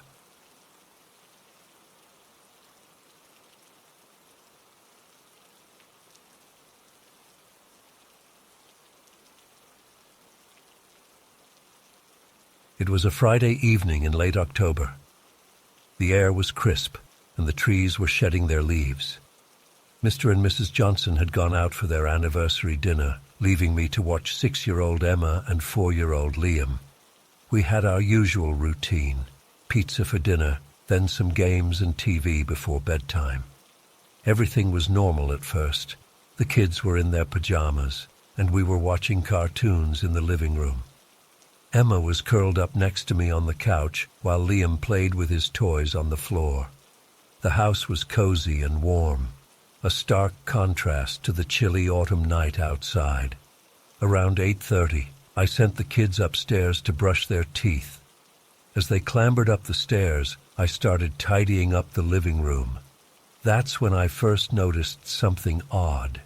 Out of the corner of my eye, I caught a flicker of movement outside the big bay window. I froze, my heart suddenly racing. Slowly, I turned to look. There was a face pressed against the glass.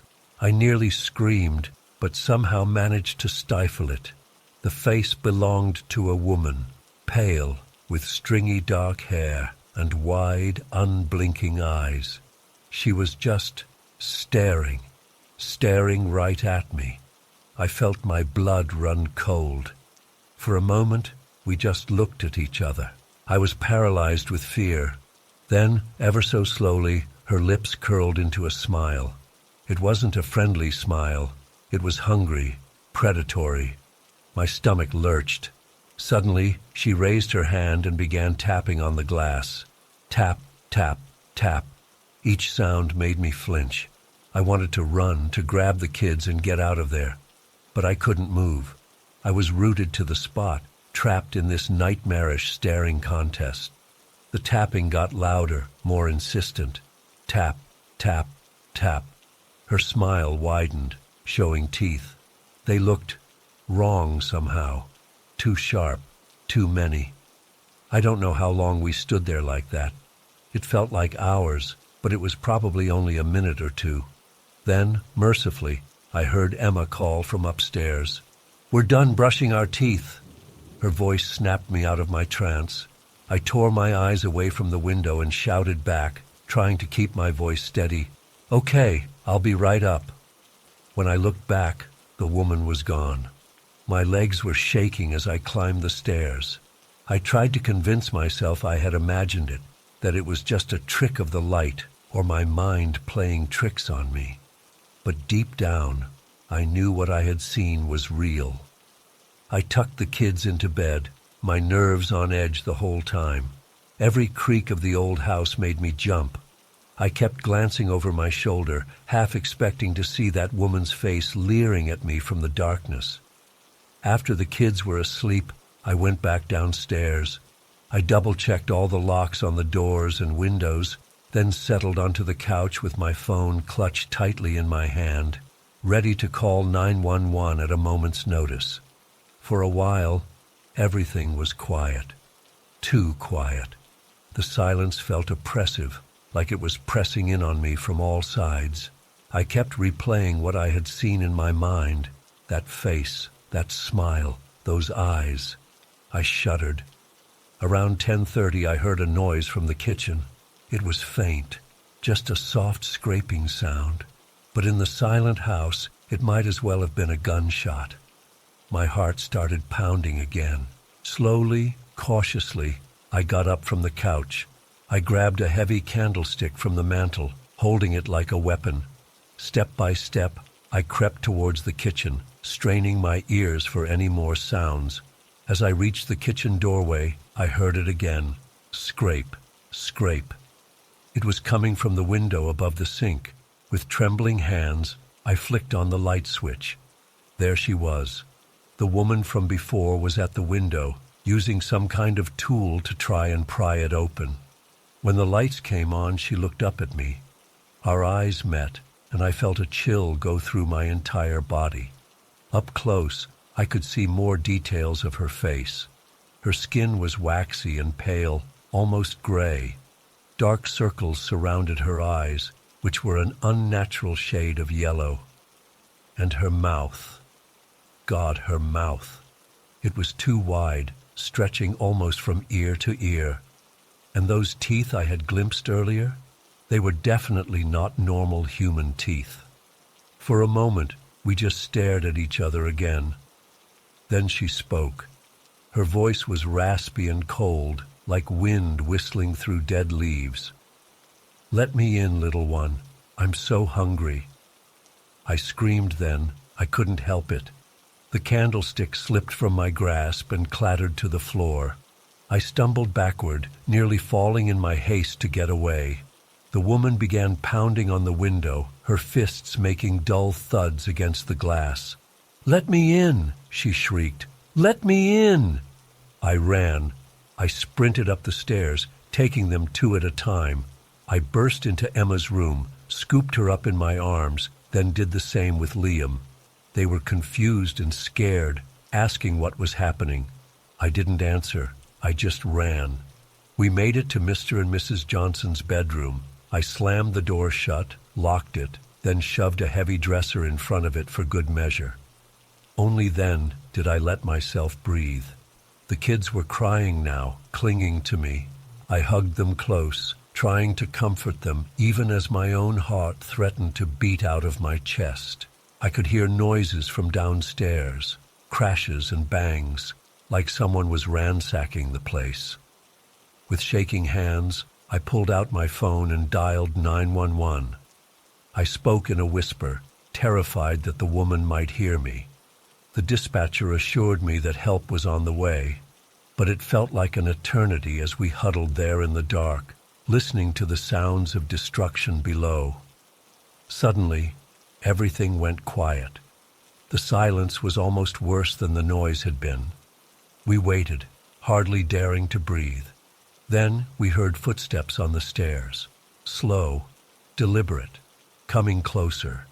The doorknob rattled. I pulled the kids closer, trying to shield them with my body. There was a pause, then a soft scratching sound. Was she trying to pick the lock? "I can smell you in there," came that awful raspy voice. So fresh, so young. "Let me in, little ones. I promise it won't hurt. Much."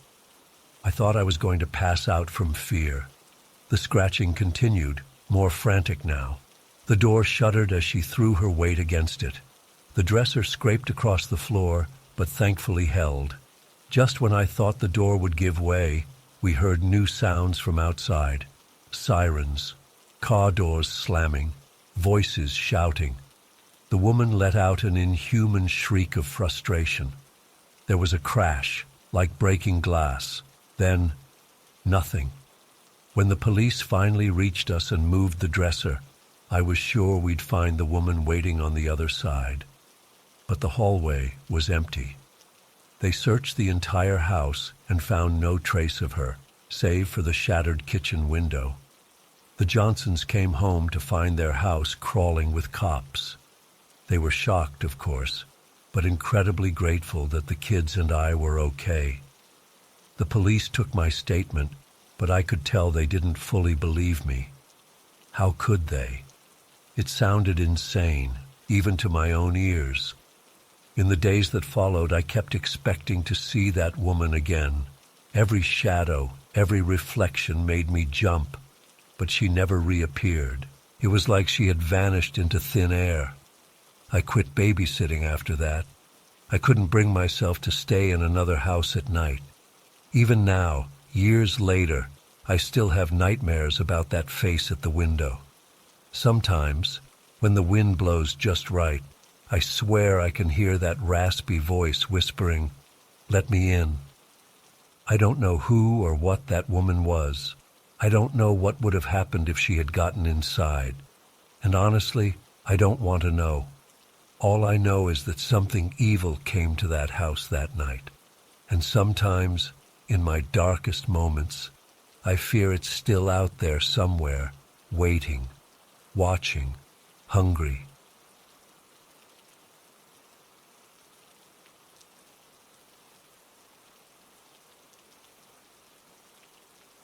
As I started warming up on the treadmill, I noticed a new custodian I hadn't seen before.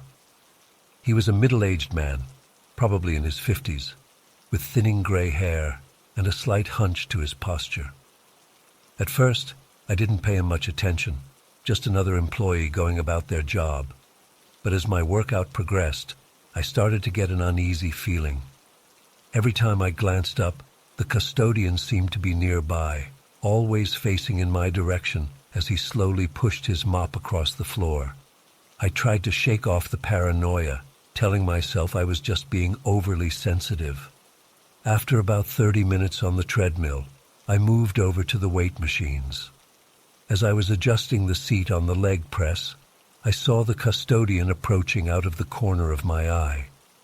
He started wiping down the machine next to me, even though it hadn't been used recently. I could feel him staring as I did my sets. The hairs on the back of my neck stood up. When I finished and stood up to move to the next machine, he quickly averted his gaze and shuffled away. But within minutes, he was back again, wiping down equipment near wherever I happened to be. At this point, my skin was crawling. I decided to cut my workout short and head to the locker room to shower and change. As I walked across the gym floor, I heard the soft squeak of the custodian's shoes following behind me at a distance. Inside the locker room, I breathed a sigh of relief, thinking I was safe from his prying eyes. I showered quickly, keeping an ear out for any sounds of someone entering. As I was drying off and getting dressed, I heard the locker room door open. Footsteps approached slowly. My heart started racing. I peeked around the corner of the lockers and saw the custodian enter, mop and bucket in hand. He glanced furtively around before walking to the far end of the room. I ducked back, praying he hadn't seen me. With shaking hands, I finished getting dressed as fast as I could. I needed to get out of there. But as I was about to leave my little corner of the locker room, I heard the custodian's footsteps coming closer again. I froze, not wanting to reveal my presence. The footsteps stopped right on the other side of the lockers from me. I held my breath, terrified to make a sound. For what felt like an eternity, there was silence. Then I heard a quiet shuffling and saw the top of a mop appear over the lockers above me. My blood ran cold as I realized he was using the mop to peek over the top of the lockers. I caught a glimpse of his eyes before I instinctively crouched down. Panic coursed through me. This wasn't normal behavior for cleaning staff. Something was very wrong. I knew I needed to get out immediately, but I was trapped in the corner. If I tried to leave, I'd have to walk right past him. So I stayed frozen in place, barely breathing, praying he would go away. After what seemed like hours, but was probably only a minute or two, I heard him start to move away. Relief flooded through me, but it was short-lived. The footsteps circled around and started coming down the aisle of lockers directly towards me. My flight instinct took over. I grabbed my gym bag and bolted, sprinting past the startled custodian and out of the locker room. I ran through the gym and out to the parking lot, not stopping until I reached my car. With trembling hands, I locked the doors and tried to calm my racing heart. I sat there for several minutes, too shaken to drive. When I finally felt steady enough, I pulled out of the lot and headed home, constantly checking my rearview mirror to make sure I wasn't being followed. That night, I barely slept. Every little noise made me jump. I kept replaying the events in my mind, wondering if I had overreacted. But deep down, I knew something wasn't right about that custodian's behavior. The next day, I called the gym and spoke to the manager. I explained what had happened, my voice shaking as I recounted the details. The manager sounded concerned and said they would look into it right away. He asked me to come in and file a formal complaint. I was hesitant to return to the gym, but I knew I needed to report this properly. When I arrived that afternoon, the manager met me in his office. He listened attentively as I told him everything, taking detailed notes. Then he dropped a bombshell. They didn't have any custodians scheduled to work during the time I was there the previous evening. All their cleaning staff had gone home hours earlier. A chill ran down my spine as the implications sunk in. The manager immediately called the police to report the incident. They came and took my statement, then reviewed the security camera footage.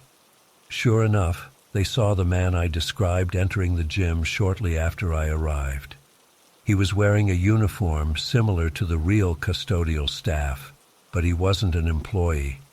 The footage showed him following me around the gym, always staying just far enough away to not be obvious. When I went into the locker room, he waited outside for several minutes before entering. The cameras didn't show inside the locker room, but based on the timing, the police believed my account of what happened in there. The man was seen leaving the gym shortly after I ran out. The police put out an alert with his description, warning other gyms and businesses in the area to be on the lookout. They also increased patrols around the Planet Fitness for the next few weeks. I was shaken to my core. The realization that this man had deliberately targeted me, going to such lengths to get close to me in a vulnerable situation, made me feel violated and unsafe. I couldn't stop thinking about what might have happened if I hadn't trusted my instincts and gotten out of there when I did. For weeks afterwards, I jumped at every shadow and struggled to feel safe anywhere. I stopped going to the gym entirely for a while. When I finally worked up the courage to return, I only went during peak hours when the place was busy. I constantly looked over my shoulder, half expecting to see that man's face again. The police never caught him. They told me that without any physical evidence, and with only grainy security camera images to go on, it was unlikely they'd be able to identify him. That knowledge left me feeling vulnerable and on edge. It's been months now, and I still think about that night often. I've started seeing a therapist to work through the anxiety and paranoia I've been left with. Slowly, I'm regaining my sense of safety and normalcy, but I'll never forget how quickly an ordinary evening at the gym turned into something out of a nightmare. I'm sharing this story as a reminder to always trust your instincts. If something feels off, it probably is. Don't be afraid to speak up or remove yourself from a situation that makes you uncomfortable. It's better to be safe than polite. And to all my fellow gym goers out there, stay alert and watch out for each other. You never know when a predator might be lurking in an unexpected place.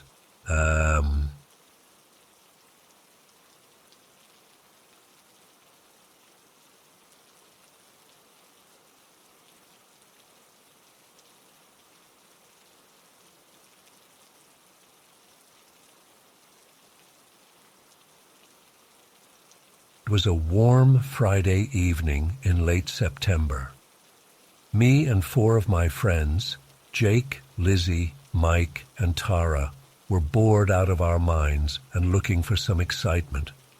We'd been drinking a few beers in Jake's basement, trying to come up with something fun to do. That's when Mike had the brilliant idea to sneak into Old Man Johnson's apple orchard and mess with his barn.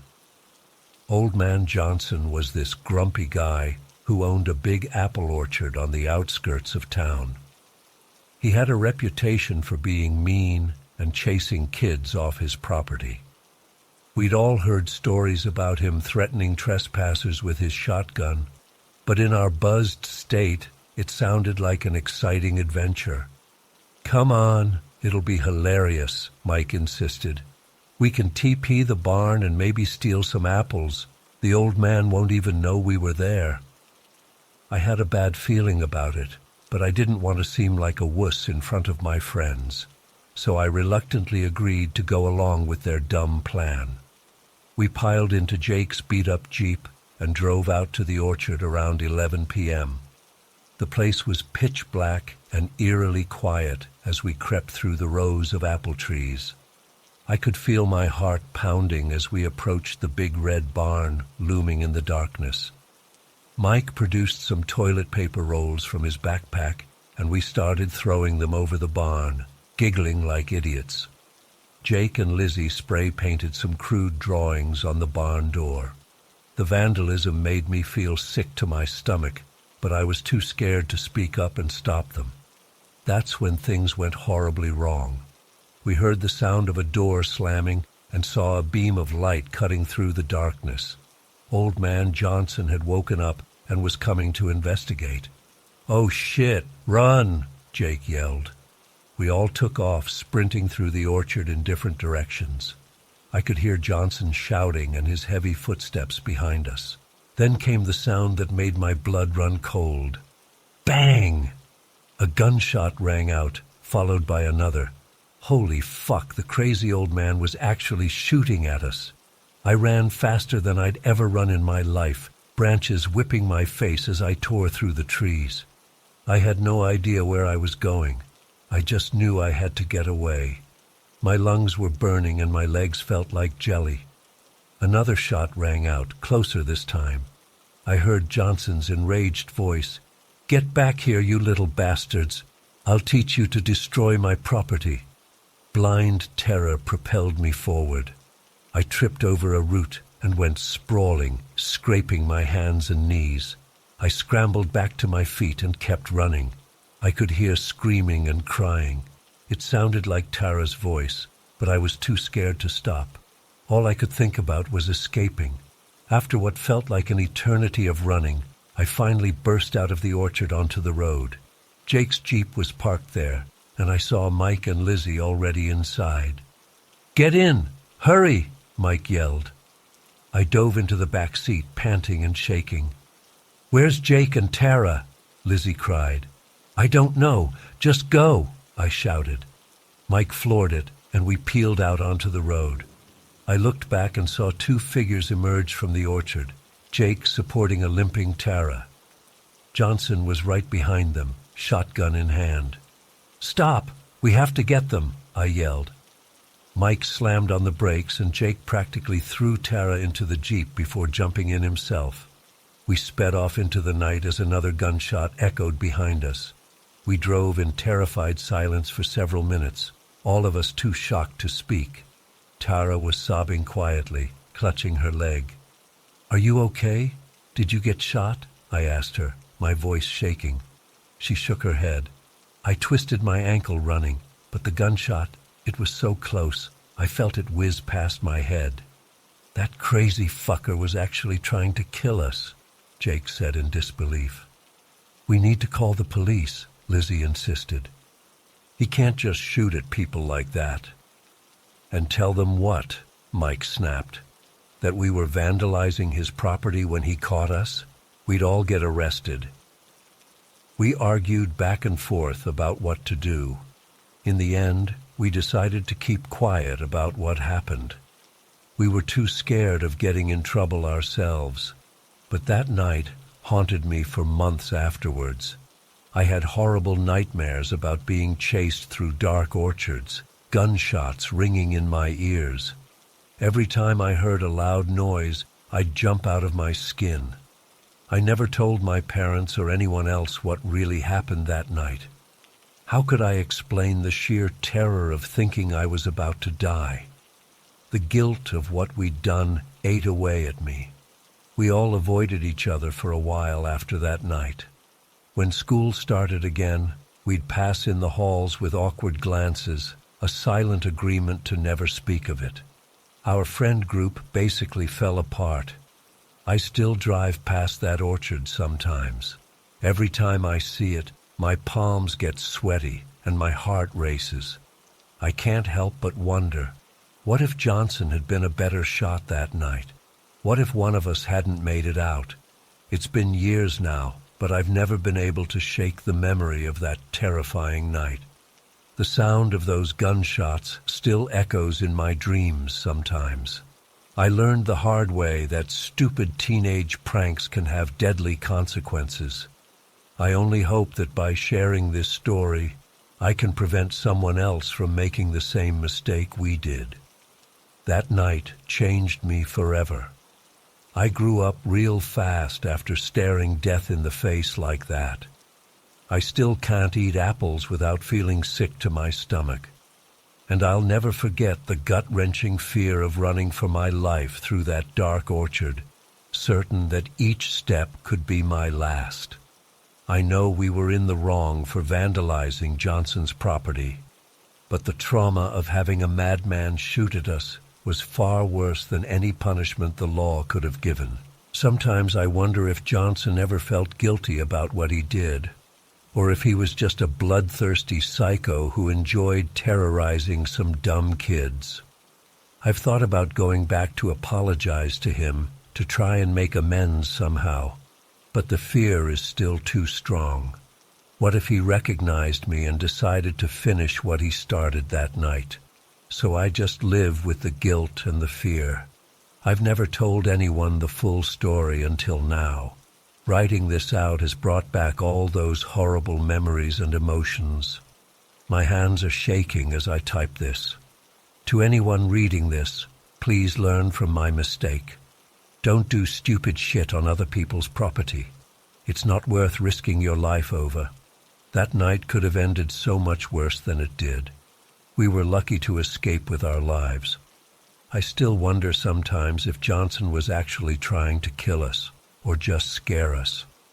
The sound of those bullets whistling past still makes me shudder. How close did we come to death that night? It's a question that haunts me to this day.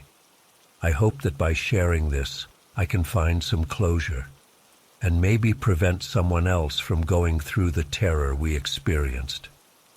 That night at the orchard will stay with me forever, a harsh reminder of how quickly a dumb prank can turn into a fight for survival.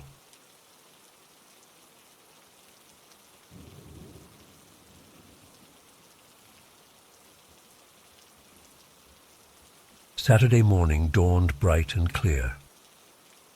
We set out early, the morning dew still clinging to the grass as we started up the trail. The forest was peaceful, birds chirping in the trees and a gentle breeze rustling the leaves. Anna and I chatted happily as we walked, pointing out interesting plants and rock formations. A few hours in, we stopped for a quick snack break. As I was digging an energy bar out of my pack, I noticed Anna had gone very still, staring intently at something through the trees. "Hey, do you see that?" she whispered, pointing. I followed her gaze and felt a chill run down my spine. About 50 yards away, partially obscured by the foliage, was a woman. She was dressed all in white, a long flowing dress that seemed out of place for a hike. Her dark hair hung in tangles around her face. But the strangest thing was how she was moving, jerky, erratic steps, almost like a marionette. "What the hell?" I muttered. We watched in confusion as she lurched forward a few steps, then abruptly changed direction. "Maybe she's hurt," Anna said with concern. "We should go check on her." I felt uneasy, but nodded in agreement. As we cautiously approached, I called out, "Hey there! Are you okay?" The woman's head snapped towards us with unnatural speed. I caught a glimpse of wide, staring eyes before she let out the most blood-curdling sound I've ever heard, a high-pitched hiss, like an enraged cat, but 10 times louder. Anna and I both stumbled back in shock. The woman's body contorted into an inhuman crouch. Then in a blur of movement, she sprinted away through the underbrush at impossible speed, vanishing from sight in seconds. Anna and I stood there frozen, trying to process what we'd just seen. What was that?" Anna whispered, her voice shaking. "I have no idea," I replied. My heart was racing. "But I really don't like this. Maybe we should head back." Anna nodded emphatically, and we quickly gathered our things. As we hurried back down the trail, I kept looking over my shoulder, half expecting to see that woman's crazed face peering out from behind a tree. We'd been walking for about 20 minutes when I heard a twig snap off to our right. I whirled around but saw nothing. "Did you hear that?" I asked Anna. She nodded, eyes wide with fear. We picked up our pace, practically jogging now. The cheerful forest of the morning now felt ominous and oppressive. Shadows seemed to move in the corners of my vision. Suddenly Anna cried out and stumbled. I caught her arm before she fell. "Ow, my ankle!" she gasped. "I think I twisted it." Panic rose in my chest as I helped her sit on a nearby log. Her ankle was already starting to swell. There was no way she'd be able to walk quickly on it. "It's okay. We'll rest for a bit and then I'll help you," I said, trying to sound calm. "We're not too far from the trailhead now." As I dug through my pack for the first aid kit, I heard that horrifying hiss again, much closer this time. Anna and I both looked up in terror. There she was, that woman in white, crouched on a boulder about 30 feet away. In the full sunlight I could see her face clearly now, deathly pale, with dark hollows around her eyes. Her lips were pulled back in a feral snarl, exposing pointed teeth. I yelled and grabbed a rock, hurling it at her. She dodged it easily, moving with that same unnatural speed. Then she was gone again, melting into the forest. "We have to go now," I said urgently. I hauled Anna to her feet, and she leaned heavily on me as we stumbled forward. The hissing seemed to come from all around us now, echoing through the trees. Adrenaline coursing through me, I half-carried Anna down the trail. Each time I heard a noise nearby, I'd jerk my head around, catching fleeting glimpses of white fabric or pale limbs.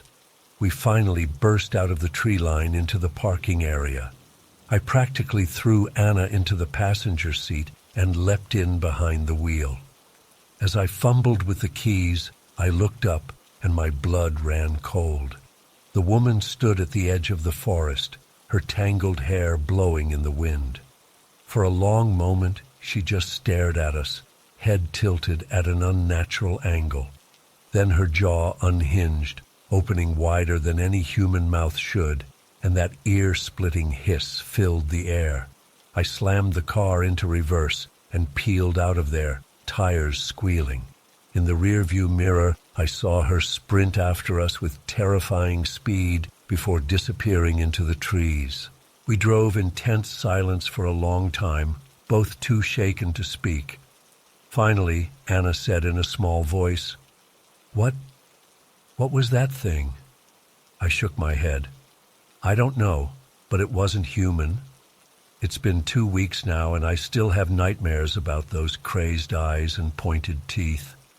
Anna and I have tried researching local legends, looking for any explanation of what we encountered, but we've found nothing. I know one thing for certain, though. I'm never setting foot in those woods again.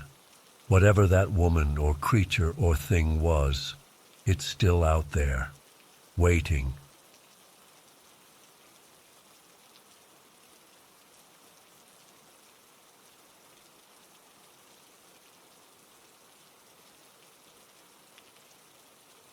This time felt different from the moment we hopped the rusty iron fence.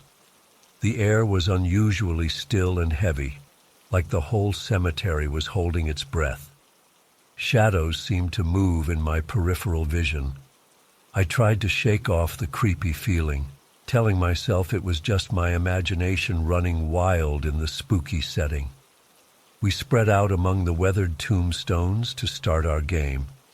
I clicked off my flashlight and crouched behind a large angel statue, listening intently for any sign of my friends approaching.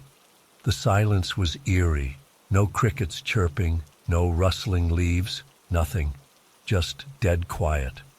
Suddenly, I heard slow, shuffling footsteps coming from behind me. I grinned, thinking one of my friends was trying to sneak up on me. I whirled around, flashlight blazing, ready to tag them, but it wasn't one of my friends. An ancient man stood there, barely 3 feet away. He was rail-thin, dressed all in black, with skin so pale it seemed to glow in the moonlight. But his eyes, oh God, his eyes. They were completely black, no whites visible at all. Just 2 inky pools of darkness staring right into my soul. I screamed and scrambled backwards, falling onto my butt. The old man reached toward me with a gnarled hand.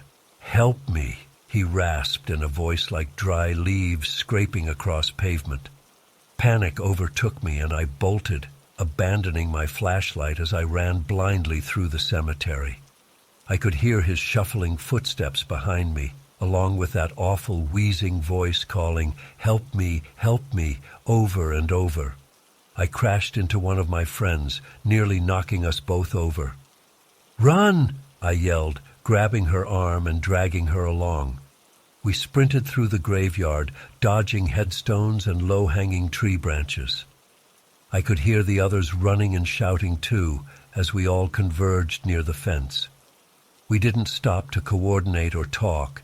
We just climbed over that fence as fast as we could and kept running down the street. It wasn't until we reached the nearby gas station, panting and wheezing, that we finally paused. "What the hell was that?" my friend Jake gasped out between gulps of air. "I don't know," I said, "but I saw this creepy old guy dressed in black. He was chasing me." The others all started talking at once, describing similar encounters. We had all seen the same terrifying figure pursuing us through the graveyard. Maybe it was just some homeless dude trying to scare us, suggested Megan, though she didn't sound convinced. We debated what to do next.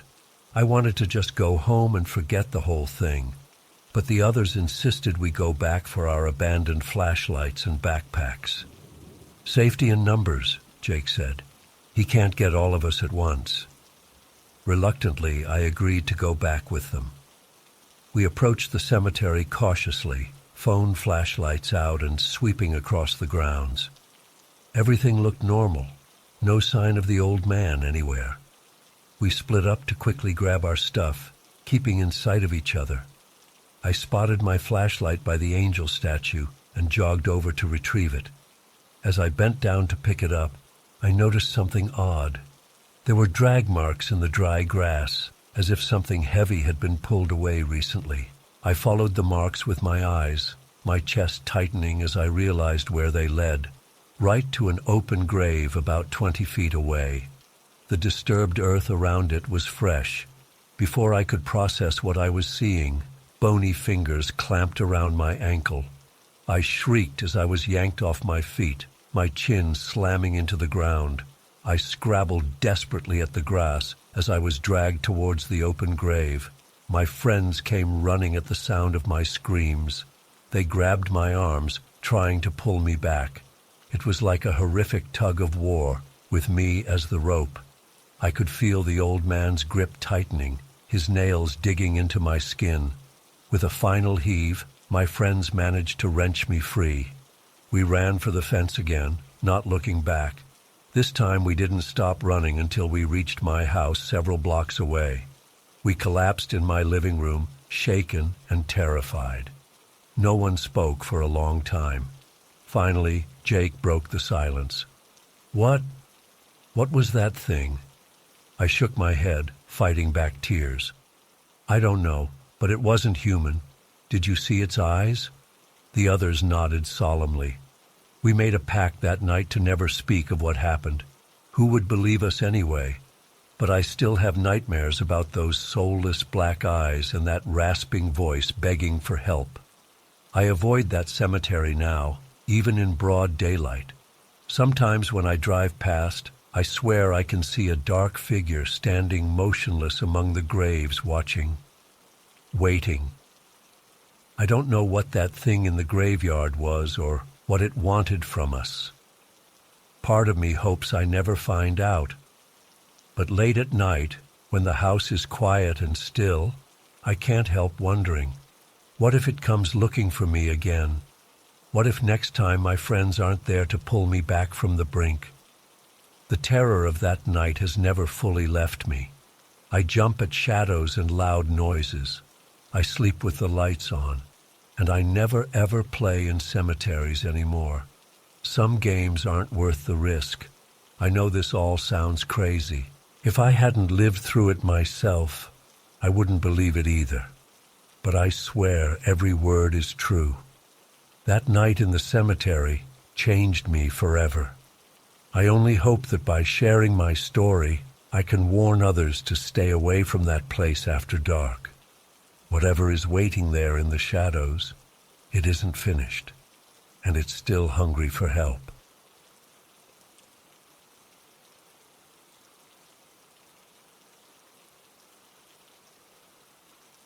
Everything seemed normal when we arrived Friday evening. Grandma made her famous meatloaf for dinner, and we played board games in the living room afterward. Around 9 p.m., Grandma said it was time for bed. She got us settled in the guest room upstairs and kissed us goodnight before heading to her own bedroom down the hall. I remember lying awake for a while, staring at the ceiling fan slowly spinning above us. The house creaked and settled in that eerie way old houses do at night.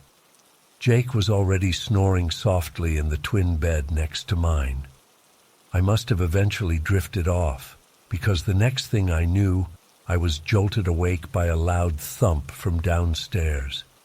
At first, I thought I had dreamed it, but then I heard another thump, followed by the sound of drawers opening and closing. I glanced at the alarm clock on the nightstand. It was 2:17 a.m. My heart started racing. Were there burglars in the house? I shook Jake awake, clapping my hand over his mouth before he could make a sound. "Shh," I whispered. "I think someone's downstairs." His eyes went wide with fear. We crept out of bed and tiptoed to the door, which was slightly ajar. I peered out into the darkened hallway. The noises were definitely coming from the first floor. There was a shuffling sound, then a loud bang that made us both jump. "Should we wake up Grandma and Grandpa?" Jake whispered. I nodded and we inched down the hall towards their bedroom. But when we got there, the door was open and the room was empty. The bed was neatly made, like it hadn't been slept in at all. Now I was really freaking out. Where were our grandparents, and who was making those noises downstairs? "Maybe they went down to check on the noise," Jake suggested, his voice trembling. It seemed like the only explanation, so we decided to investigate. Holding hands tightly, we crept down the stairs, wincing at every creak of the old wooden steps. The noises were getting louder. They seemed to be coming from the kitchen. As we reached the bottom of the stairs, I could make out a figure moving around in the dimly lit kitchen. Relief washed over me as I recognized Grandpa's tall, lanky frame. But something wasn't right. He was moving strangely, jerking and twitching as he opened and slammed cabinet doors. "Grandpa?" I called out softly. "Is everything okay?" He didn't seem to hear me.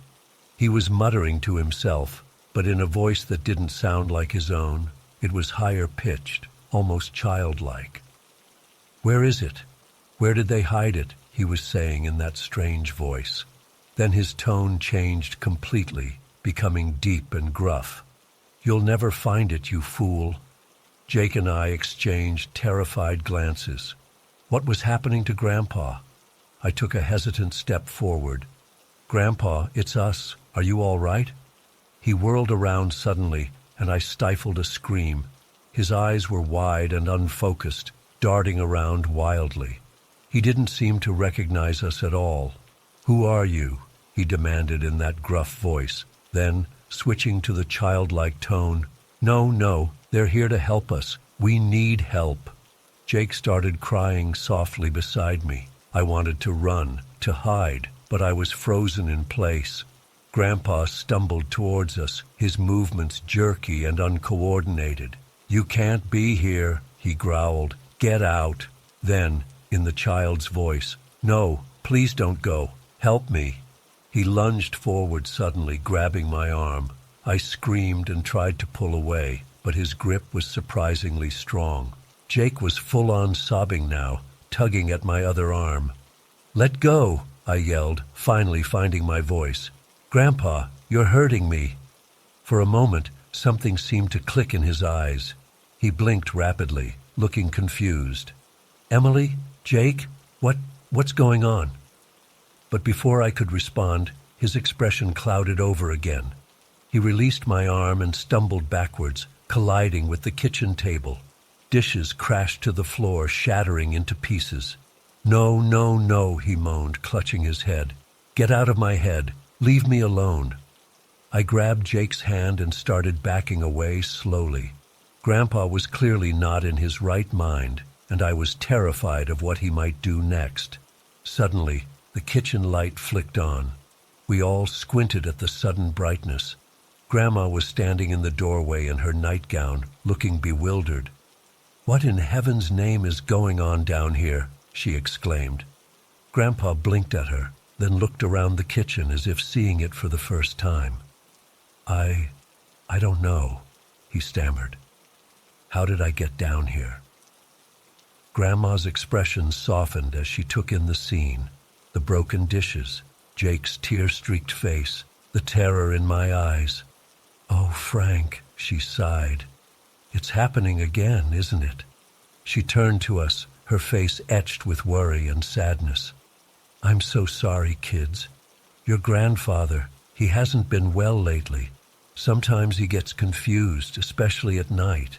I thought he was getting better, but she trailed off, then seemed to pull herself together. Are you two all right? Did he hurt you? I shook my head, still too shocked to speak. Jake had stopped crying but was clinging to me like a lifeline. Grandma came over and hugged us both tightly. I'm so sorry you had to see this. Everything's going to be okay now. Let's get you back to bed. As she led us out of the kitchen, I glanced back at Grandpa. He was sitting at the table now, head in his hands. He looked so lost and confused, nothing like the strong, jovial grandfather I'd always known. The rest of the night passed in a blur. Grandma got us settled back in bed and sat with us until we fell into an uneasy sleep. The next morning, our parents came to pick us up early. I overheard them talking in hushed tones with Grandma, catching phrases like early onset dementia and getting worse. It was the last time we stayed overnight at our grandparents' house. We still visited during the day sometimes, but things were never the same. Grandpa's condition deteriorated rapidly over the next few years. Sometimes he seemed like his old self, but other times he didn't recognize us at all. That night haunted me for years. The image of Grandpa's wild, unrecognizing eyes and the sound of those different voices coming from his mouth. It was like something out of a horror movie. But the reality was far scarier than any fiction. I know now that what we witnessed was likely a severe episode related to his developing dementia. The doctors explained that sometimes dementia patients can experience extreme confusion, personality changes, and even hallucinations, especially at night. But knowing the medical explanation doesn't make the memory any less terrifying. It's been over a decade now, and Grandpa passed away a few years ago. I've mostly come to terms with what happened, but sometimes I still wake up in a cold sweat, hearing those strange voices echoing in my head. It's a stark reminder of how fragile the human mind can be and how quickly someone we love can become a stranger.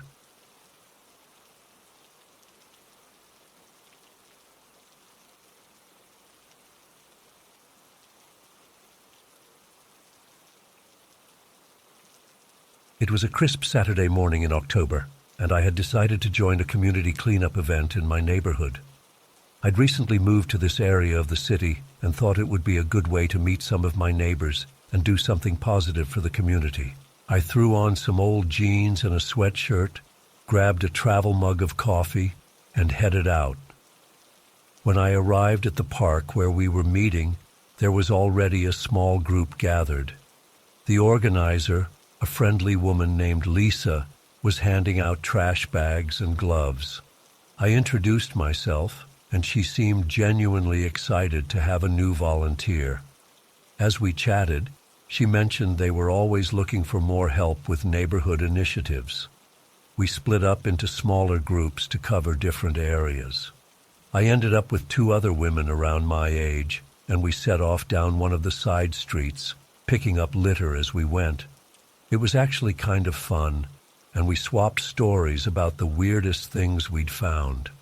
About an hour in, I noticed a man in a neon yellow vest walking toward us on the sidewalk. He was carrying a clipboard and had some kind of official-looking badge around his neck. As he got closer, he called out, "Good morning, ladies. Doing some cleaning today?" We nodded and greeted him back. He introduced himself as Mike from the city's Public Works Department. He said he was out doing routine checks and wanted to thank us for our volunteer efforts. Something about him immediately made me uneasy, though I couldn't put my finger on why. His smile seemed a bit too wide, his eyes a bit too intense. Mike asked if we'd seen any issues that needed addressing, potholes, broken street lights, that sort of thing. As the other women mentioned a few minor problems, I found myself studying him more closely. His vest looked legitimate, but the badge seemed off somehow. And while he was asking all the right questions, his mannerisms felt rehearsed. almost like he was playing a role. I tried to shake off the feeling, telling myself I was being paranoid. Mike jotted some notes on his clipboard and said he'd make sure the proper departments were notified. As he turned to leave, he looked directly at me and said, "I didn't catch your name earlier. You must be new to the neighborhood." A chill ran down my spine. I hadn't spoken to him at all, so how did he know I was new? I hesitated before mumbling, I'm Janet." I immediately regretted giving him my real name. Mike's grin widened. "Well, Janet, it's great to see new faces getting involved. I'm sure we'll be seeing a lot more of each other." With that, he walked away, whistling cheerfully. I tried to brush off the encounter and focus on the rest of the cleanup, but I couldn't shake the feeling that something was off about Mike. When we reconvened at the park later, I casually asked Lisa if she knew him. She looked confused and said she'd never seen him before, adding that city workers didn't usually come out on weekends. Over the next week, I found myself becoming increasingly paranoid. I'd see flashes of neon yellow out of the corner of my eye, only to turn and find nothing there. I started taking different routes home from work, varying my routine. I even considered calling the police, but what would I say? That I had a bad feeling about a city worker who hadn't actually done anything wrong. Then, on Friday evening, it happened. I was unlocking my front door when I heard footsteps behind me. I spun around to see Mike standing at the bottom of my porch steps, clipboard in hand, and that same unsettling grin on his face. "Evening, Janet," he called out cheerfully. "Just following up on some of those issues you reported last weekend. Mind if I take a quick look around your property?" My heart was pounding so hard I could barely hear my own voice as I replied, "I'm sorry, but I didn't report any issues, and I'd prefer if you left, please." Mike's expression didn't change, but something in his eyes hardened. "Now, Janet, there's no need to be uncooperative. I'm just doing my job. Why don't you invite me in and we can discuss this further?" I fumbled with my keys, trying to get the door open so I could slip inside and call for help. "No, thank you. Please leave now or I'm calling the police." He took a step forward, his voice losing its friendly tone. "I really think you should reconsider, Janet. We wouldn't want any accidents happening around here, would we?" Just then, my elderly neighbor, Mr. Peterson, came out onto his porch. "Everything all right over there?" he called out. Mike's demeanor instantly changed. He stepped back, tipping an imaginary hat to Mr. Peterson. "Just fine, sir. Have a good evening, folks." And with that, he turned and walked briskly down the street, disappearing around the corner. I barely slept that night, jumping at every sound. The next morning, I went straight to the police station to file a report. The officer listened patiently, but said there wasn't much they could do without more evidence. He suggested I install security cameras and always keep my doors locked. For the next few weeks, I was a nervous wreck. I saw Mike everywhere, in the grocery store, at the gas station, walking past my house. But whenever I looked again, he was gone. I started to wonder if I was losing my mind. Then, just as suddenly as it had started, it stopped. No more sightings, no more strange encounters.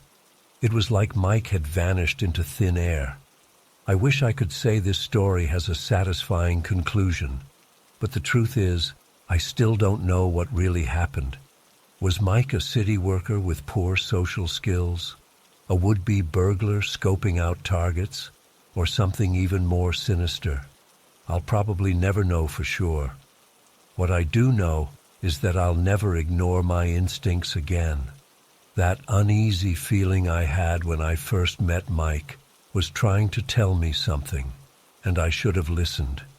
I'm more cautious now, more aware of my surroundings, and I've learned that sometimes the scariest things are the ones that almost happen. the near misses that leave you wondering, what if? I still live in the same neighborhood, and I still participate in community events. But now I always make sure I'm with a group, and I never give out personal information to strangers. And every time I see a neon yellow vest, my heart skips a beat. I'm sharing this story not to scare anyone, but as a reminder to trust your gut. If something feels off, it probably is. Stay safe out there, and remember, not everyone who smiles at you has good intentions.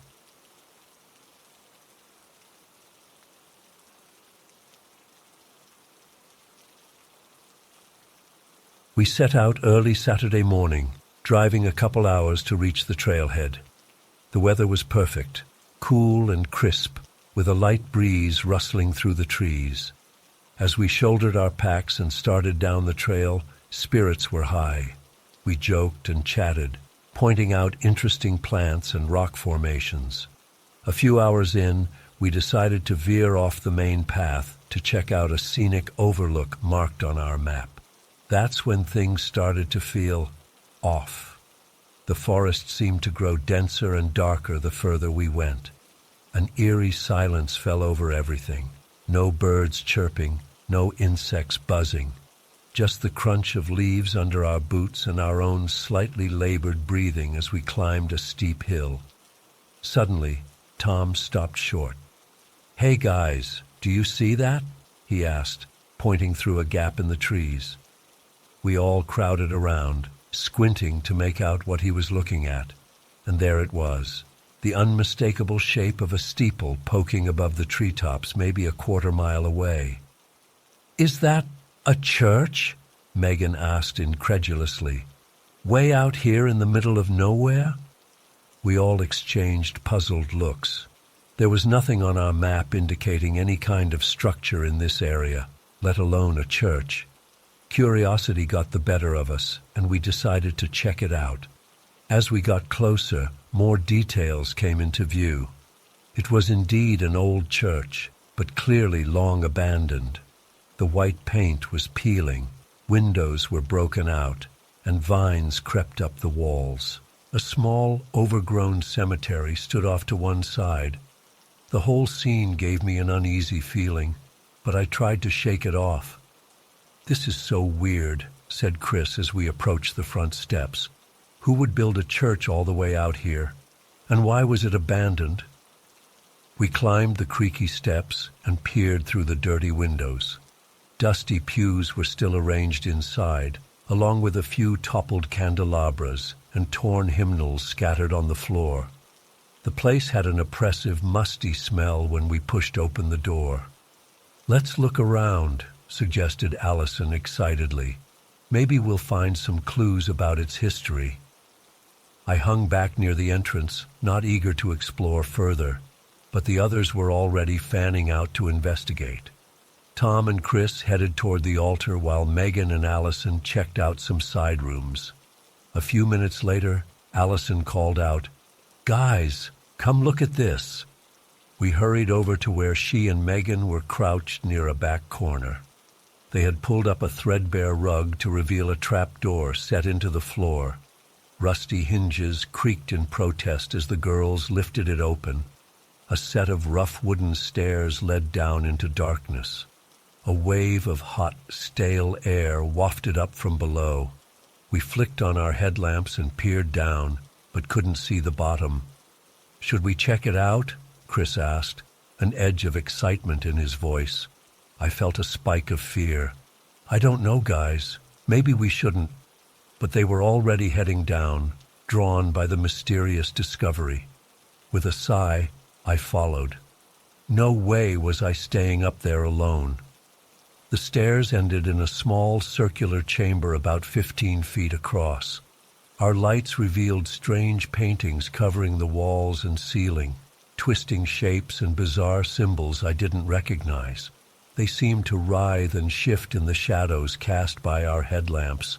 But the truly strange feature was in the center of the room. A perfectly round hole, about 3 feet wide, was bored into the stone floor. Waves of heat radiated from it, much warmer than it should be underground. We gathered around the hole, peering down. It seemed to go on forever, fading into inky blackness. A faint rumbling could be heard emanating from deep below. "What the hell is this place?" Tom whispered, voicing what we were all thinking. Megan reached out a hand toward the hole. "It's so warm." "Don't!" I grabbed her wrist. "We have no idea what that is or how deep it goes." A tense silence fell over the group as we all stared at the mysterious opening. The air felt thick and heavy, like it was pressing down on us. The paintings on the walls seemed to pulse with a life of their own in my peripheral vision. Suddenly, a bone-chilling howl echoed up from the depths of the hole. We all jumped back, hearts racing. It didn't sound like any animal I'd ever heard, more like the agonized scream of a tortured soul. "We need to get out of here, now," I said firmly. No one argued. We scrambled back up the stairs as fast as we could, slamming the trapdoor shut behind us. We burst out of the church into the late afternoon sunlight, gasping for fresh air. What was that place?" Allison asked shakily once we'd caught our breath. "I have no idea, but I vote we get the hell away from here," said Chris. We all nodded in agreement. We hurried back to the main trail, constantly glancing over our shoulders. The rest of the hike passed in tense silence. It wasn't until we were back in the car that we started to relax a bit. "So, are we going to talk about what just happened?" Megan finally asked as we neared home. We spent the drive trying to come up with rational explanations. Maybe it was an old mining operation, or some kind of weird cult ritual site. But deep down, we all knew there was something truly unnatural about that place. I've done a lot of research since then, trying to find any information about an abandoned church in that area. But there's nothing. No historical records, no mentions in any hiking guides. It's like it never existed. Sometimes I wonder if we somehow stumbled across a thin spot between our world and something else. A glimpse into some darker realm we weren't meant to see. All I know is, I'll never forget the soul-deep dread I felt in that underground chamber. And on quiet nights, I swear I can still hear that unearthly howl echoing in my dreams. I don't know if I'll ever fully understand what we encountered that day, but one thing's for certain, I'm never going hiking in those woods again.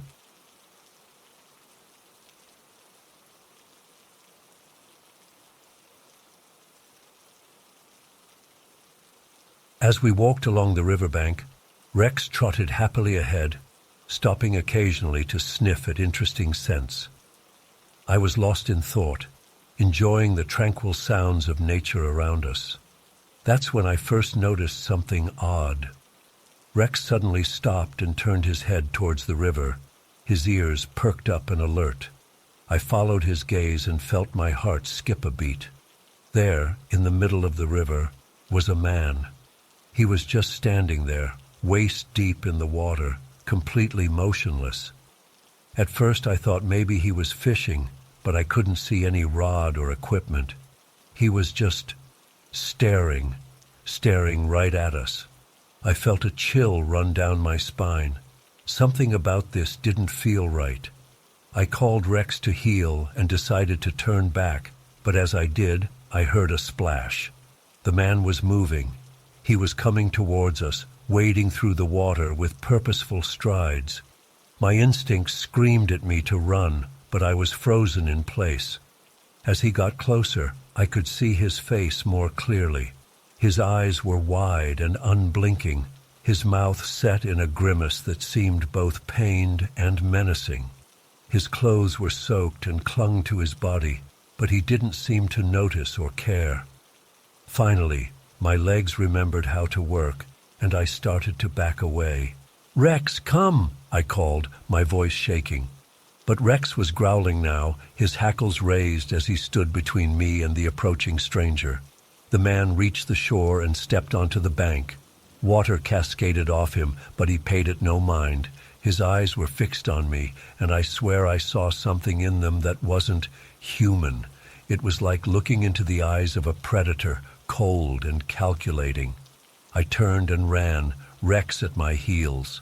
I could hear the wet slapping of the man's feet on the ground behind us. My heart was pounding in my chest, and I struggled to breathe as panic set in. I didn't dare look back, afraid of what I might see. We ran along the path, the trees of the forest blurring past us. I could hear twigs snapping and leaves rustling behind me, signs that our pursuer was gaining ground. Rex was barking now, loud and frantic, matching the terror I felt. I fumbled for my phone in my pocket, nearly dropping it in my haste. With trembling fingers, I managed to dial 911 as I ran. The operator's voice was a lifeline in the chaos. 911, what's your emergency? Help, I gasped out between breaths. Someone's chasing me by the river near Oakwood Forest. I tried to give more details, but my lungs were burning and I could barely speak. The operator assured me they were sending help, but it felt like an eternity away. Suddenly, I felt something grab the back of my jacket. I let out a scream and stumbled, nearly falling. Rex whirled around, snarling and snapping. I heard a yelp of pain, and the grip on my jacket loosened. I spun around to see the man recoiling, clutching his hand where Rex had bitten him. But instead of backing off, his face contorted with rage. He lunged at Rex, his hands outstretched like claws. "No!" I shouted, grabbing a fallen branch from the ground. Without thinking, I swung it at the man's head. It connected with a sickening thud, and he staggered back, momentarily stunned. I took the opportunity to run again, calling for Rex to follow. We veered off the path and into the denser part of the forest, hoping to lose our pursuer among the trees. Branches whipped at my face, and roots threatened to trip me, but fear drove me forward.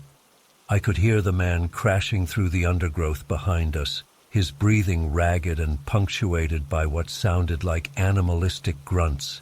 It was as if he'd completely lost his mind, driven by some primal urge to chase us down.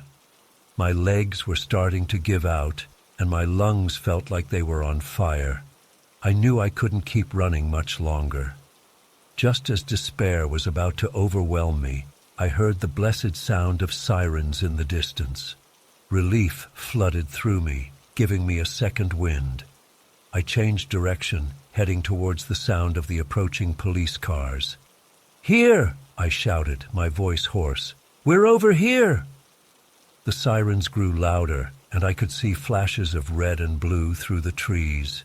We burst out of the forest onto a dirt road, just as two police cars came skidding to a stop. Officers jumped out, guns drawn. "Get down!" one of them shouted, and I dropped to the ground, pulling Rex down with me. Moments later, our pursuer emerged from the trees. He stopped short when he saw the police, his wild eyes darting between them and me. For a moment, nobody moved. Then, without warning, he let out an inhuman howl and charged at the officers. What happened next was a blur.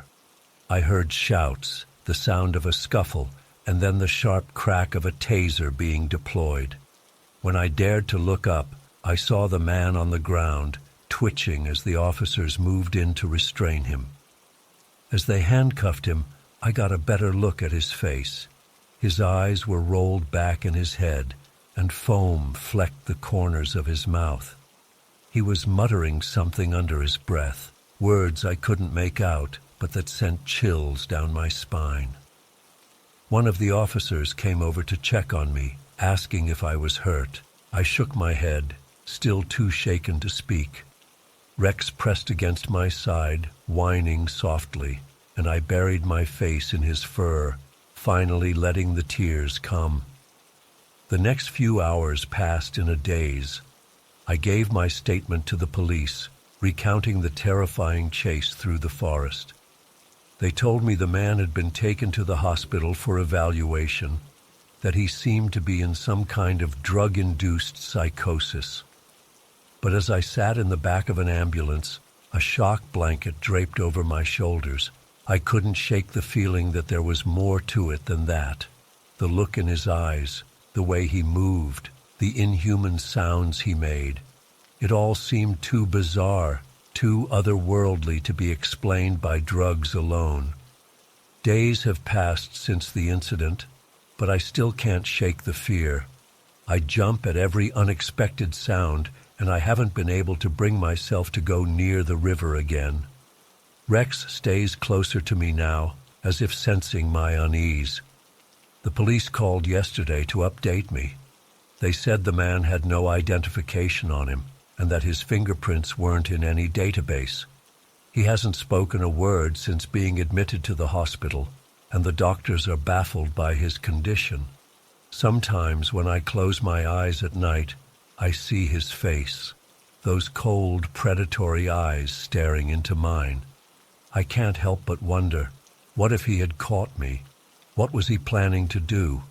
And most chillingly, what if he wasn't alone?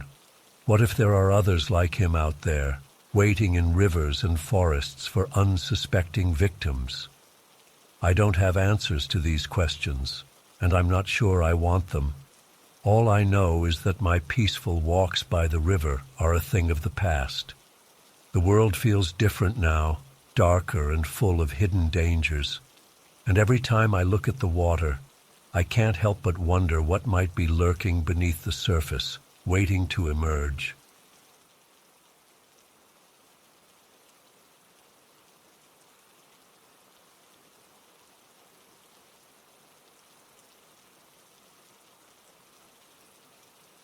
It was a warm summer night, perfect for being outside. There were about 8 of us gathered at my friend Jake's house, waiting for it to get dark enough to start our game. We were all excited, talking and laughing as we made plans for where to hide and who would be it first. As the sun started to set, we split up into 2 teams and spread out across the neighborhood. I was on a team with Jake, his sister Emma, and our friend Tyler. We decided to stick together and find a good hiding spot where we could all squeeze in. We crept through backyards and side streets, trying to stay in the shadows. Eventually, we found a great spot behind some bushes next to old Mr. Johnson's house at the end of the cul-de-sac. Mr. Johnson was this grumpy, elderly guy who lived alone and always yelled at us to stay off his lawn. But his yard had the best hiding places. We were giggling and shushing each other as we crouched down behind the bushes. I remember the smell of the leaves and dirt and how the branches kept poking me in the back. We could hear the other team calling out as they searched for us. That's when we noticed something strange. There was a light on in Mr. Johnson's basement that we'd never seen before. As we peered through the bushes, we saw 2 men we didn't recognize moving around inside. At first we thought maybe they were relatives visiting or something, but then we saw them carrying this big metal box that looked really heavy. They were struggling with it as they tried to maneuver it up the basement stairs. "Is that a safe?" Emma whispered. We all looked at each other with wide eyes as the realization hit us. These guys were robbing Mr. Johnson. My heart started pounding. I didn't know what to do. Should we run, call for help, try to stop them somehow? Before we could decide, we heard Mr. Johnson's voice shouting from inside the house. "Hey, what are you doing down there?" There was a loud crash, like something heavy being dropped. Then we heard Mr. Johnson cry out in pain. Jake started to stand up like he was going to run over there, but Tyler grabbed his arm and pulled him back down. "Are you crazy?" he hissed. "Those guys could be dangerous." We huddled there, frozen, hardly daring to breathe. I've never felt so helpless and terrified in my life. We could hear thuds and crashes coming from inside the house, along with muffled shouts.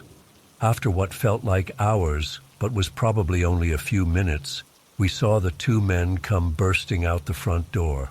They were both wearing dark clothes and ski masks. One of them was carrying the safe, while the other had a crowbar. They ran right past our hiding spot, so close I could have reached out and touched them. I caught a whiff of cigarette smoke and sweat. The guy with the crowbar looked right at us for a split second. I thought my heart was going to stop, but they just kept running down the street to where they had a car waiting. We heard tires squealing as they peeled out and sped away. As soon as they were gone, we all started talking at once in panicked whispers. "Oh my God, did that really just happen? We have to call the police. Is Mr. Johnson okay? I can't believe we saw that." Jake's sister Emma was crying. Tyler looked like he was going to be sick. I felt like I was in a daze as we ran back to Jake's house to tell his parents what happened. Everything after that is a blur of police sirens, questioning, and shock. We found out later that Mr. Johnson had been knocked unconscious, but would recover. The safe contained some cash and family heirlooms. The robbers were never caught. For weeks afterwards, I had trouble sleeping. Every little noise at night made me jump. I kept replaying that moment when the robber looked right at us, wondering what would have happened if they'd decided to get rid of any witnesses. It's been years now, but I still think about that night sometimes. How quickly a fun, innocent game turned into something terrifying and dangerous. How helpless we felt hiding there, unable to do anything. I guess you never really know what might be happening behind closed doors in your own neighborhood. That night changed how I saw the world. It was like a loss of innocence, realizing that bad things don't just happen on the news or in movies. They can happen right in your own backyard when you least expect it. Sometimes I wonder if we should have tried to help Mr. Johnson somehow. But realistically, what could a bunch of scared teenagers have done against two grown men with weapons? We probably would have just gotten hurt ourselves. I still live in the same town, though I moved to a different neighborhood after college. I don't play manhunt anymore. It lost its fun after that night. But every time I drive past that old cul-de-sac, I get a chill remembering those terrifying moments crouched in the bushes, watching a crime unfold right in front of us. It's a night I'll never forget, no matter how much time passes. You always think it could never happen here, until suddenly it does. And then nothing ever feels quite as safe or innocent again. I've never really talked about it much since then. It's not exactly a fun story to bring up at parties. But sometimes I wonder if those robbers ever think about that night, if they remember the terrified kids they almost ran into as they fled the scene, or if it was just another job to them, forgotten as soon as it was over.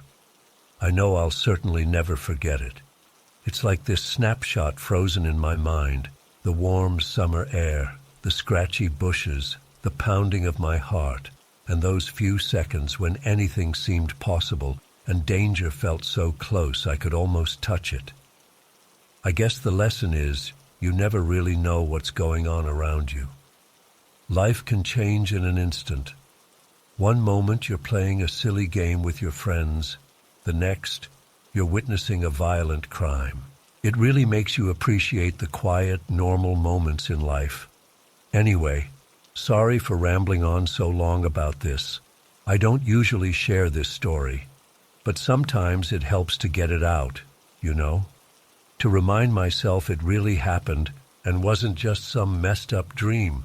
Thanks for listening.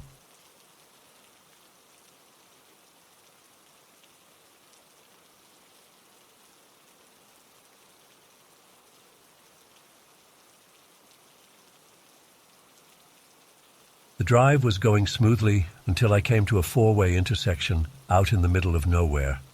As I approached, I saw two figures standing in the road, a woman frantically waving her arms and a tall man in dark clothing standing motionless behind her. My heart started racing. Something felt very off about the whole scene. The woman looked terrified, like she was desperate for help, but the man's stillness was eerie and unnatural. Every instinct told me to floor it and get out of there. But I couldn't just leave someone who might be in danger. Against my better judgment, I slowed down and cracked my window. "Are you okay? Do you need help?" I called out. The woman ran towards my car, sobbing. "Please help me. He's going to kill me," she screamed, gesturing wildly at the man behind her.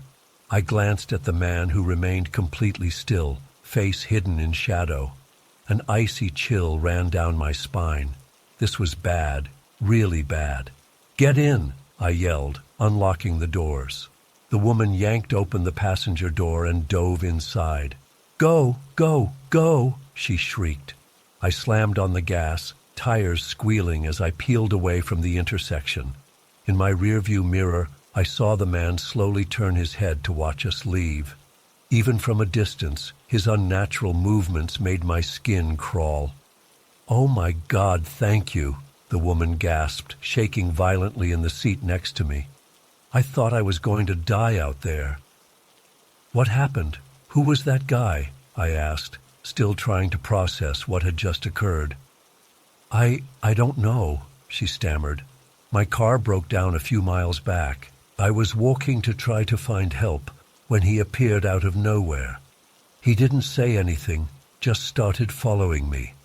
I ran and ran, but he kept coming. Then I saw your headlights and—" She broke off, dissolving into tears. I tried to comfort her as best I could while keeping my eyes on the road. "It's okay. You're safe now. We'll get you to the police station and they can help." She nodded gratefully. We drove in tense silence for several minutes. I was still on edge, scanning the road ahead and checking my mirrors constantly. Suddenly the woman gasped and pointed out the windshield. "Oh God, there he is again!" I looked where she was pointing but saw nothing but empty road stretching into the darkness. "Where? I don't see anyone." "Right there. How can you not see him?" she cried, becoming more agitated.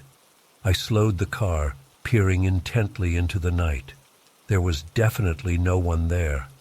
A creeping sense of dread began to build in my stomach. "He's getting closer," the woman screamed. She started clawing at the door handle. "Let me out. I have to run." "Wait, stop," I yelled, trying to grab her arm. But she had already flung the door open and hurled herself out of the moving car. I slammed on the brakes and watched in horror as she tumbled across the pavement. By the time I put the car in park and ran to check on her, she had already scrambled to her feet. "He's coming!" she shrieked, eyes wild with terror. Then she sprinted off into the woods by the side of the road. I stood there in shock, my mind reeling. What the hell had just happened? Should I go after her? Call the police? None of it made any sense.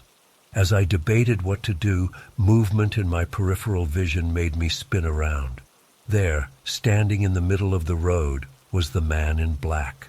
My blood turned to ice. How had he found us? I blinked and he was gone. I whirled in a circle, heart pounding, but there was no sign of him anywhere. At that point, survival instinct took over. I leapt back in my car, locked the doors, and sped away as fast as I could. I didn't stop driving until I reached the nearest town, where I immediately went to the police station. I gave them a report of everything that had happened. They sent officers out to search the area, but found no trace of the woman or the man in black. My car didn't have any evidence that anyone had been in it besides me. The cops clearly thought I was either crazy or on drugs. To be honest, I started to wonder if I was losing my mind too. Had it all been some kind of hallucination brought on by the weed? But it had felt so real. I couldn't shake the feeling that something truly sinister had happened out there on that lonely road. For weeks afterwards, I had terrible nightmares about the man in black. I kept seeing his unnaturally still figure everywhere I went. Even now, years later, I still get chills thinking about that night. I've never been able to explain what really occurred. Was it all in my head? Or did I glimpse something supernatural that defies logical explanation? All I know for sure is that I'll never forget the sheer terror I felt. It was by far the most horrifying experience of my life. I avoid driving on rural roads at night now. The memory of those two eerie figures at the crossroads still haunts me to this day. Sometimes I wonder what would have happened if I hadn't stopped to help. Would someone else have picked up that woman? Or was she even real at all? The questions gnaw at me, but I know I'll probably never get answers. I've tried researching similar incidents in the area, but haven't found anything conclusive.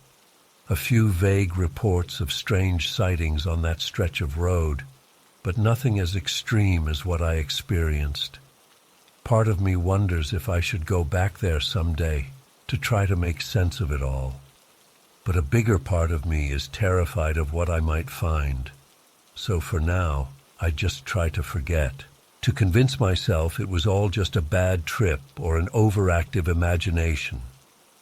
But late at night, when I'm alone with my thoughts, I know deep down that something truly inexplicable happened to me. Something that shook my entire worldview and made me question reality itself. I only hope I never encounter anything like it again.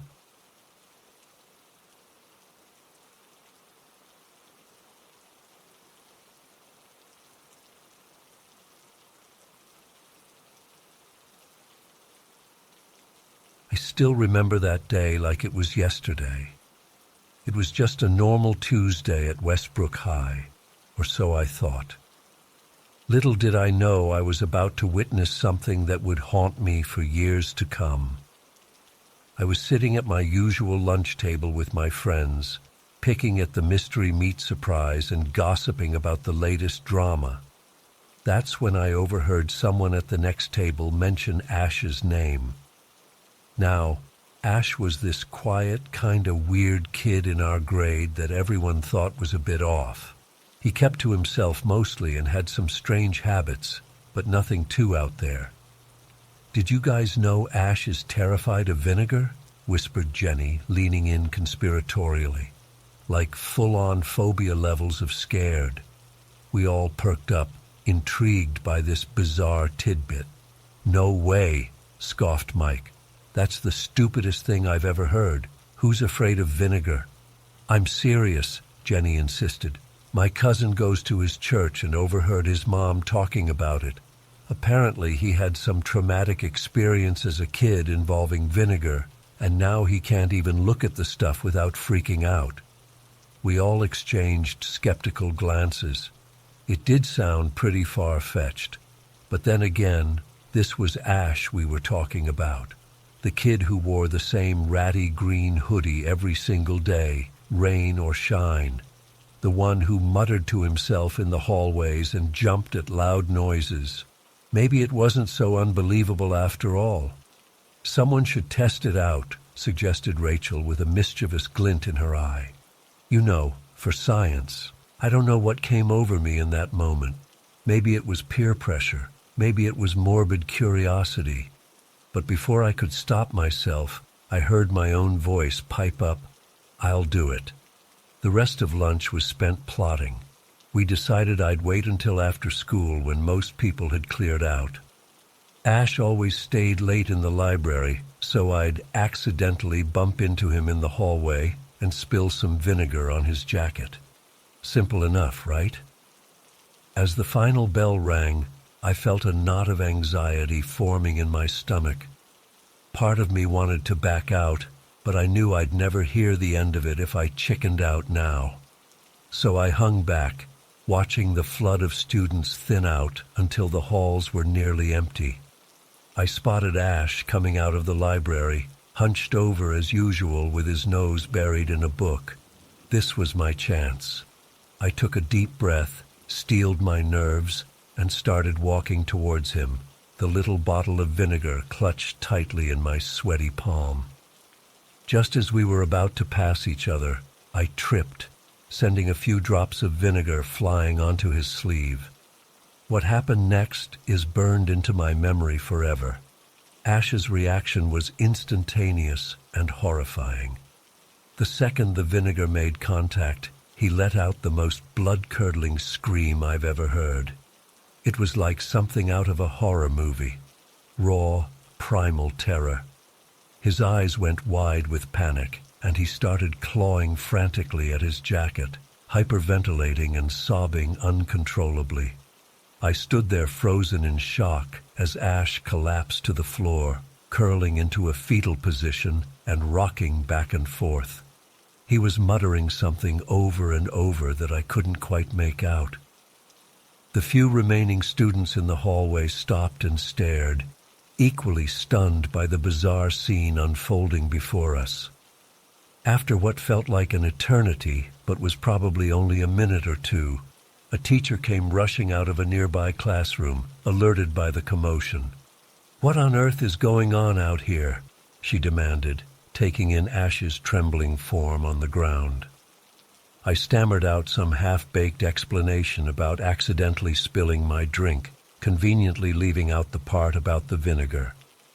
The teacher gave me a suspicious look, but was more focused on trying to calm Ash down. She crouched beside him, speaking in soothing tones and trying to coax him into uncurling from his tight ball. Eventually, Ash's sobs subsided into quiet whimpers.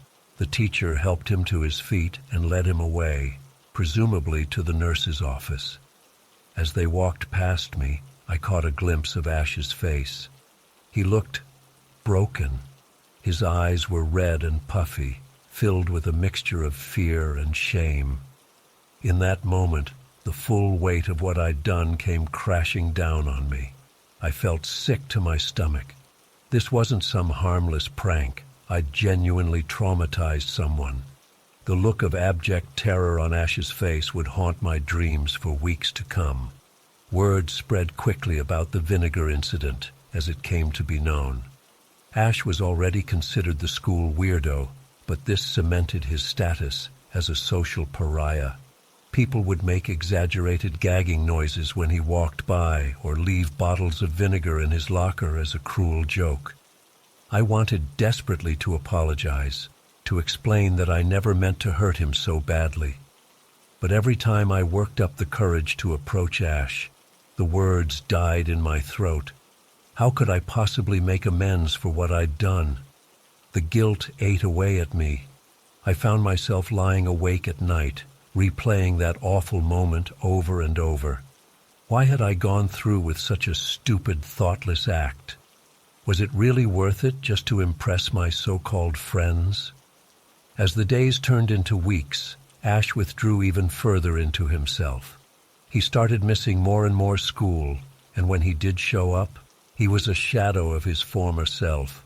The spark seemed to have gone out of him entirely, and I knew it was all my fault. I've carried the weight of that day with me for years now. Even as an adult, I still sometimes wake up in a cold sweat, Ash's agonized scream echoing in my ears. I've tried to track him down to apologize, but he seems to have vanished without a trace after high school. Looking back, I realize how cruel and callous we all were as teenagers. We treated Ash's phobia as a joke, something to be mocked and exploited for our own amusement. We never stopped to consider the very real pain and trauma behind it. I often wonder what happened to Ash to make him so terrified of something as innocuous as vinegar. Was it some childhood accident, abuse, or just one of those inexplicable quirks of the human psyche? I'll probably never know the full story. What I do know is that I'll spend the rest of my life trying to make up for the hurt I caused that day. I volunteer at anti-bullying organizations, sharing my story as a cautionary tale. I've become hyper-aware of how my words and actions might impact others, always striving to lead with empathy and kindness. But no matter how much good I try to do, I don't think I'll ever fully shake the memory of Ash's face in that moment, the pure, unadulterated fear in his eyes. It serves as a constant reminder of the lasting damage our thoughtless actions can inflict on others. So if you're reading this and considering pulling some harmless prank, please think twice. You never know what hidden struggles someone might be dealing with. A moment of cheap laughs isn't worth potentially scarring someone for life. As for Ash, wherever you are, I'm sorry. I'm so sorry. I hope you found peace and healing, and I hope that one day, if our paths ever cross again, you'll find it in your heart to forgive me.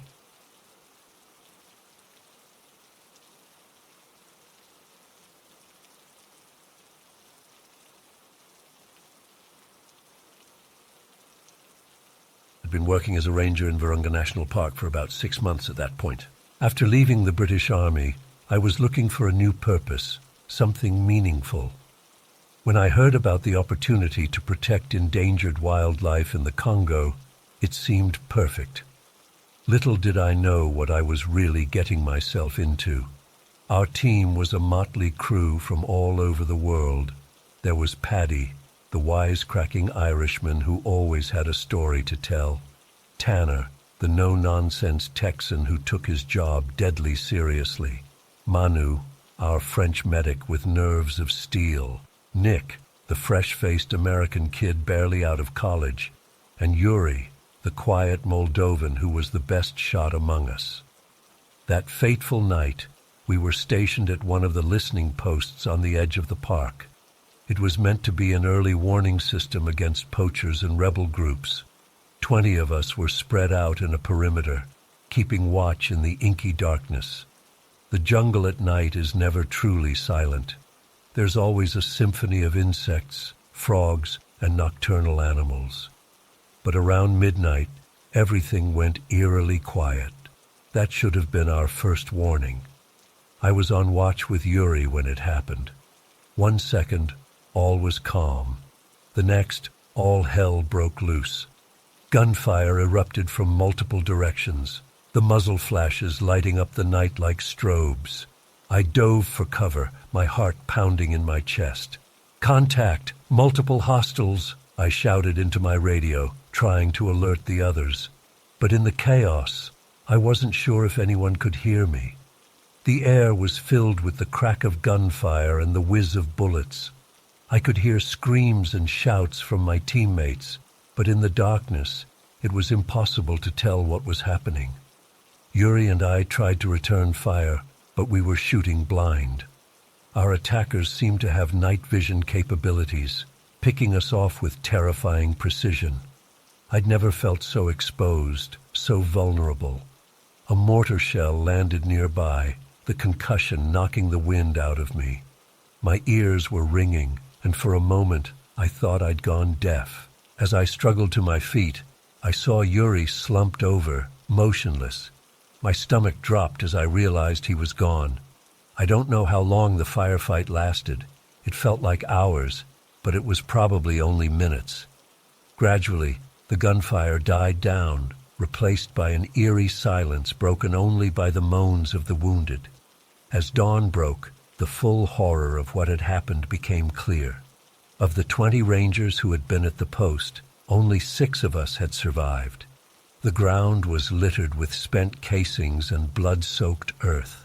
Our equipment was in tatters, much of it destroyed or stolen. But the most chilling thing was what we didn't find. There were no bodies of our attackers, no dropped weapons, nothing to indicate who they were or where they'd come from. It was as if we'd been attacked by ghosts. In the days that followed, as we tried to piece together what had happened, rumors began to circulate. Some said it was a particularly well-equipped group of poachers. Others whispered about rebel groups with high-tech gear. There was even talk of Chinese mercenaries operating in the area. The truth is, we never found out for sure who attacked us that night. The investigation was hampered by the ongoing conflicts in the region, and eventually it was quietly dropped. But the experience changed me forever. I realized that day that our job wasn't just about protecting animals. We were on the front lines of a hidden war, caught between competing interests that saw the park's resources as theirs for the taking. I stayed on for another year after that night, driven by a mixture of stubbornness and a desire to honor those we'd lost. But the danger never went away.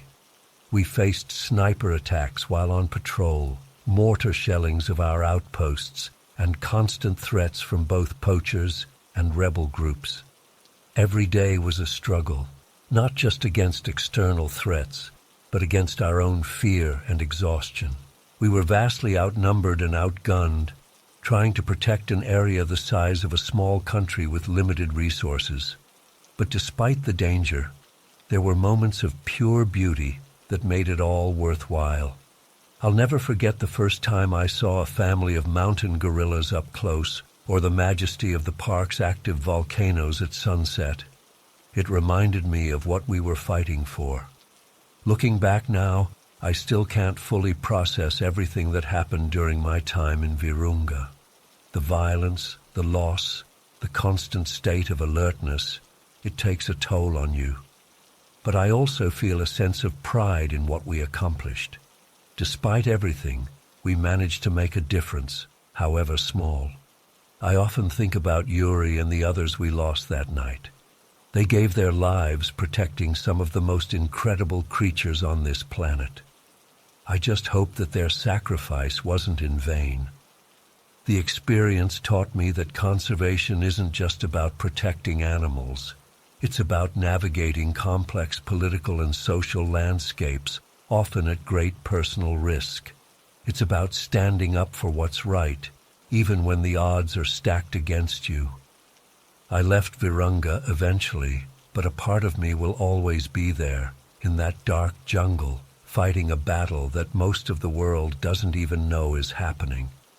And I know that right now, there are brave men and women out there, continuing that fight, facing dangers that most of us can't even imagine. To this day, I still wake up sometimes in a cold sweat, hearing the sounds of that ambush, the crack of gunfire, the screams of my comrades, the terrifying silence that followed. It's a night I'll never forget, a stark reminder of the high stakes in the world of conservation. But despite everything, I don't regret my time there. Virunga showed me the best and worst of humanity.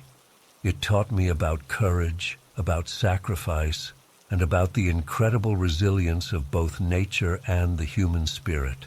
So if you ever visit a place like Virunga or any protected wilderness, remember the unseen battles being fought to keep these places safe. Remember the rangers who put their lives on the line every day. And most of all, remember that the fight to protect our planet's most precious resources is far from over. As for me, I may have left the jungle behind, but the jungle never really left me. The lessons I learned there, the friendships I forged, the losses I endured, they've shaped who I am today. And in my own way, I'm still fighting that same fight, trying to raise awareness about the challenges facing places like Virunga. Because at the end of the day, it's not just about saving gorillas or elephants or forests. It's about saving a piece of our world, a piece of ourselves. And that's a battle worth fighting, no matter the cost.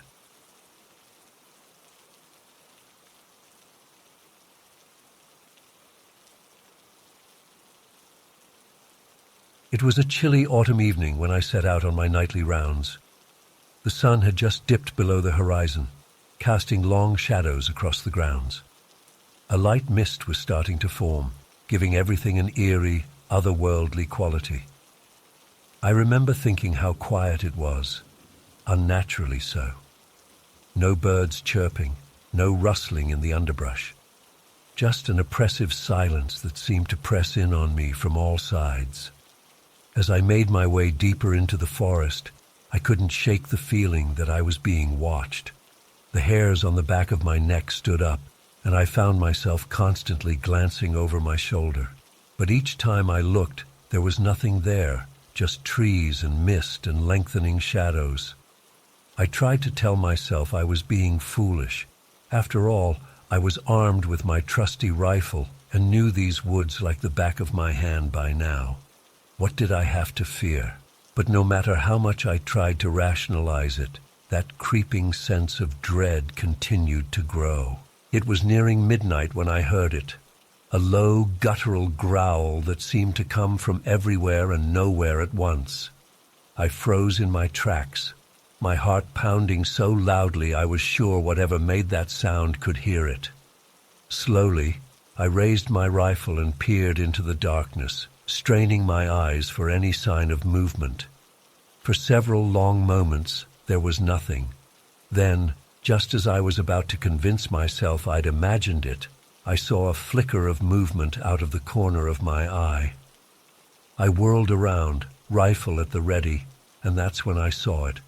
Standing at the edge of a small clearing was the most terrifying creature I've ever laid eyes on. It was enormous, easily 7 or 8 feet tall, and covered in thick matted fur. But it wasn't just some overgrown bear or wolf. No, this thing was wrong. Its proportions were all off, like someone had tried to combine a man and a beast, but gotten it horribly wrong. Its arms were too long, hanging down past its knees, ending in massive paws tipped with wickedly sharp claws. Its legs were bent at an unnatural angle, almost like a dog's hind legs, but far more muscular. And its face. God, its face. It was a nightmarish blend of human and animal features, with a protruding snout full of razor-sharp teeth and glowing yellow eyes that seemed to bore right through me. For what felt like an eternity, we just stared at each other. I was paralyzed with fear, my finger trembling on the trigger of my rifle. The creature tilted its head, studying me with an almost human-like curiosity. Then, without warning, it threw back its head and let out the most blood-curdling howl I've ever heard. It was like nothing I'd ever experienced before, not quite human, not quite animal, but something in between that sent shivers down my spine and made my very soul want to shrivel up and hide. The sound echoed through the woods, seeming to go on forever. That's when my survival instincts finally kicked in. Without thinking, I raised my rifle and fired a warning shot into the air. The crack of the gunshot was deafening in the still night air, and for a split second, everything went silent. The creature's eyes narrowed, and I swear I saw a flicker of intelligence, maybe even amusement, in those glowing yellow orbs. Then, faster than I thought possible for something its size, it turned and loped off into the darkness. The underbrush rustled and snapped as it retreated, and then nothing. Just that oppressive silence again. I stood there for I don't know how long, my heart racing, ears straining for any sound of the creature's return. But there was nothing. Eventually, I managed to gather my wits enough to hightail it back to the main house. I burst through the door, babbling about what I'd seen to anyone who would listen. To my surprise, Mr. Wilkins Shaw, the estate manager who'd hired me, seemed almost bored by my tale of terror. He listened patiently as I recounted every detail, then simply nodded and said, "Ah yes, you've met Lord Capstorn's pet, I see." I stared at him in disbelief. "Pet? That thing is a pet?" Mr. Shaw shrugged, lighting his pipe with casual indifference. "Been on the estate for centuries, or so the stories go. Nothing to worry about, really. It keeps to itself most of the time." I couldn't believe what I was hearing. How could he be so nonchalant about this? I pressed him for more information, but he just waved me off, saying it was late and I should get some rest. "You'll feel better in the morning," he assured me. "These woods can play tricks on a man's mind, especially at night." But I knew what I'd seen. It wasn't a trick of the light or an overactive imagination. That creature was real, and it was out there in those woods. I barely slept that night, jumping at every little sound and half expecting to see those glowing yellow eyes peering in through my window. When morning finally came, I seriously considered packing my bags and leaving Capstone Hall for good. But something stopped me. A mix of curiosity and stubborn pride, I suppose. Over the next few weeks, I threw myself into researching the history of the estate and the surrounding area. I pored over old books in the Manor's library, questioned the older staff members, and even ventured into the nearby village to see if any locals knew anything about the creature. What I found only deepened the mystery. There were whispered tales of strange sightings going back centuries, always described in similar terms. A tall, fur-covered beast with glowing eyes and an unearthly howl. Some said it was a guardian spirit of the forest. Others claimed it was a curse brought on by some long-ago Capstone ancestors' misdeeds. But no one seemed to know for certain what it was or where it came from. I never saw the creature again during my time at Capstone Hall, but I often felt its presence. Sometimes at night, I'd hear that bone-chilling howl in the distance. Other times, I'd catch glimpses of movement just at the edge of my vision, only to find nothing there when I turned to look. Even now, years later, I'm not sure what to make of my experience.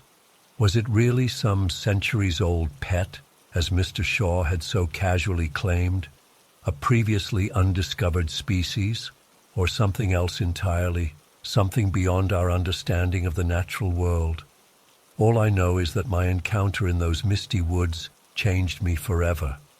It opened my eyes to the possibility that there are things in this world, ancient, mysterious things, that defy explanation. And sometimes it's best to simply acknowledge their existence and give them a wide berth. I left Capstone Hall after a year, unable to shake the feeling of being watched whenever I ventured into the woods. But a part of me will always remain there, forever wondering about the true nature of the creature I encountered on that fateful night. And sometimes, on quiet evenings when the mist rolls in, I find myself straining my ears, half expecting to hear that unearthly howl echoing across the years.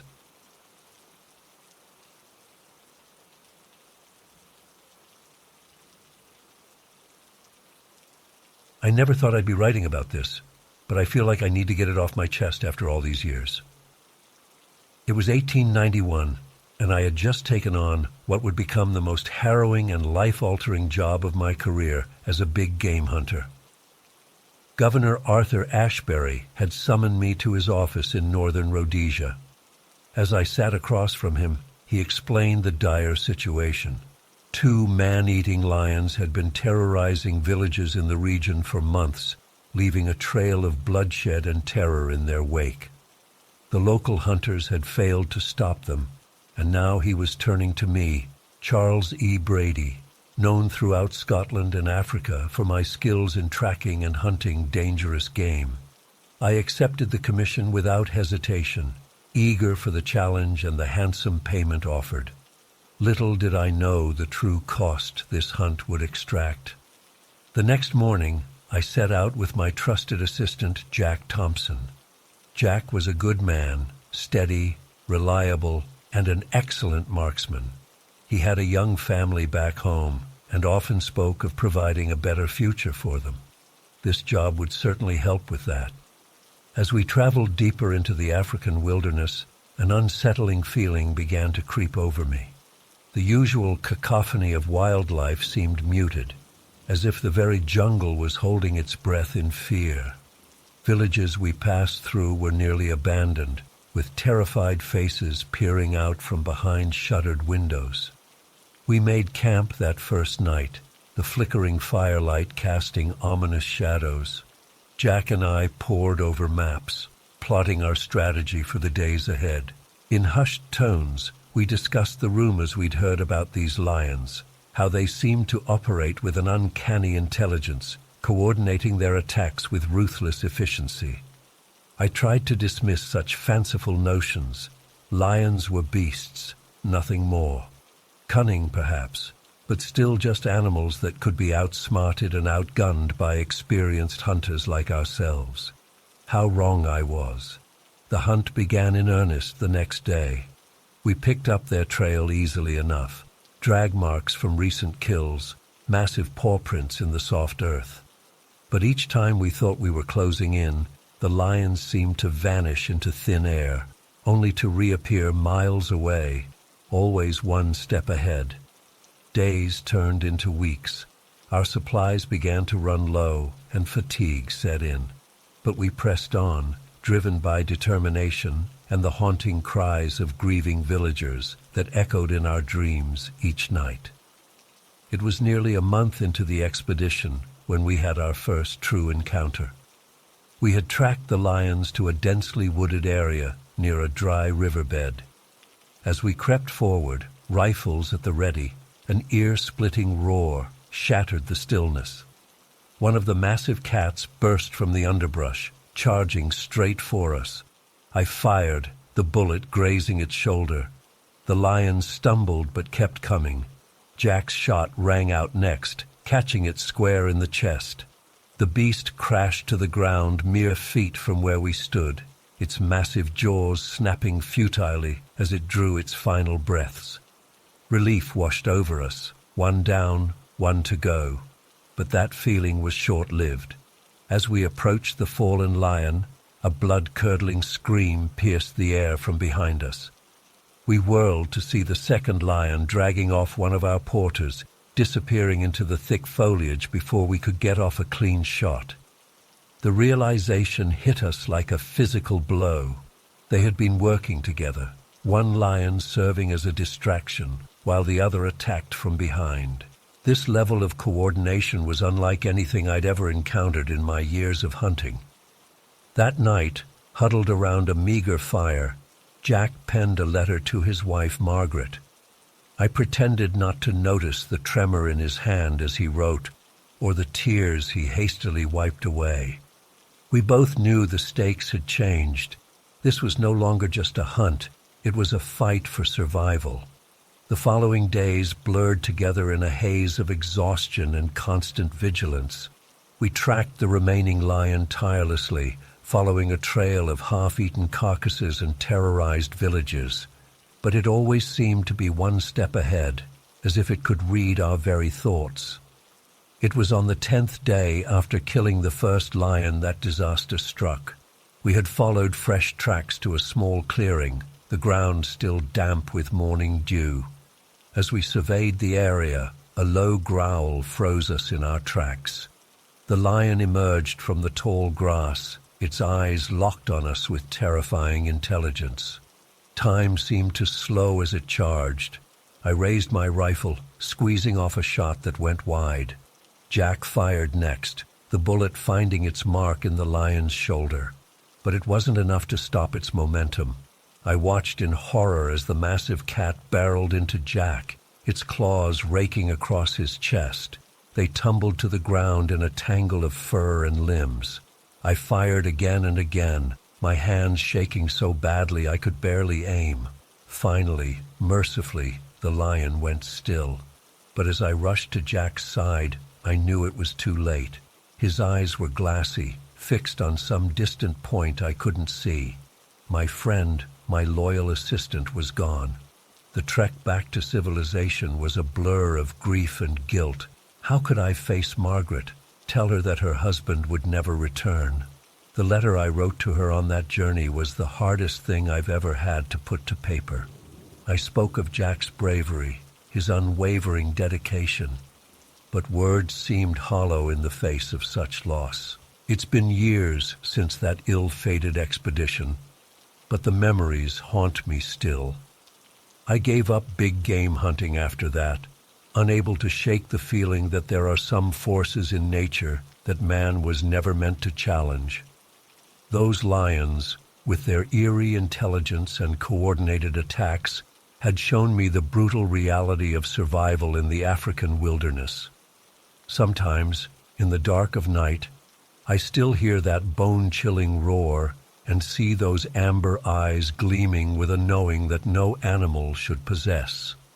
And I wonder, were we really the hunters on that expedition, or merely prey that had wandered foolishly into the domain of a far superior predator?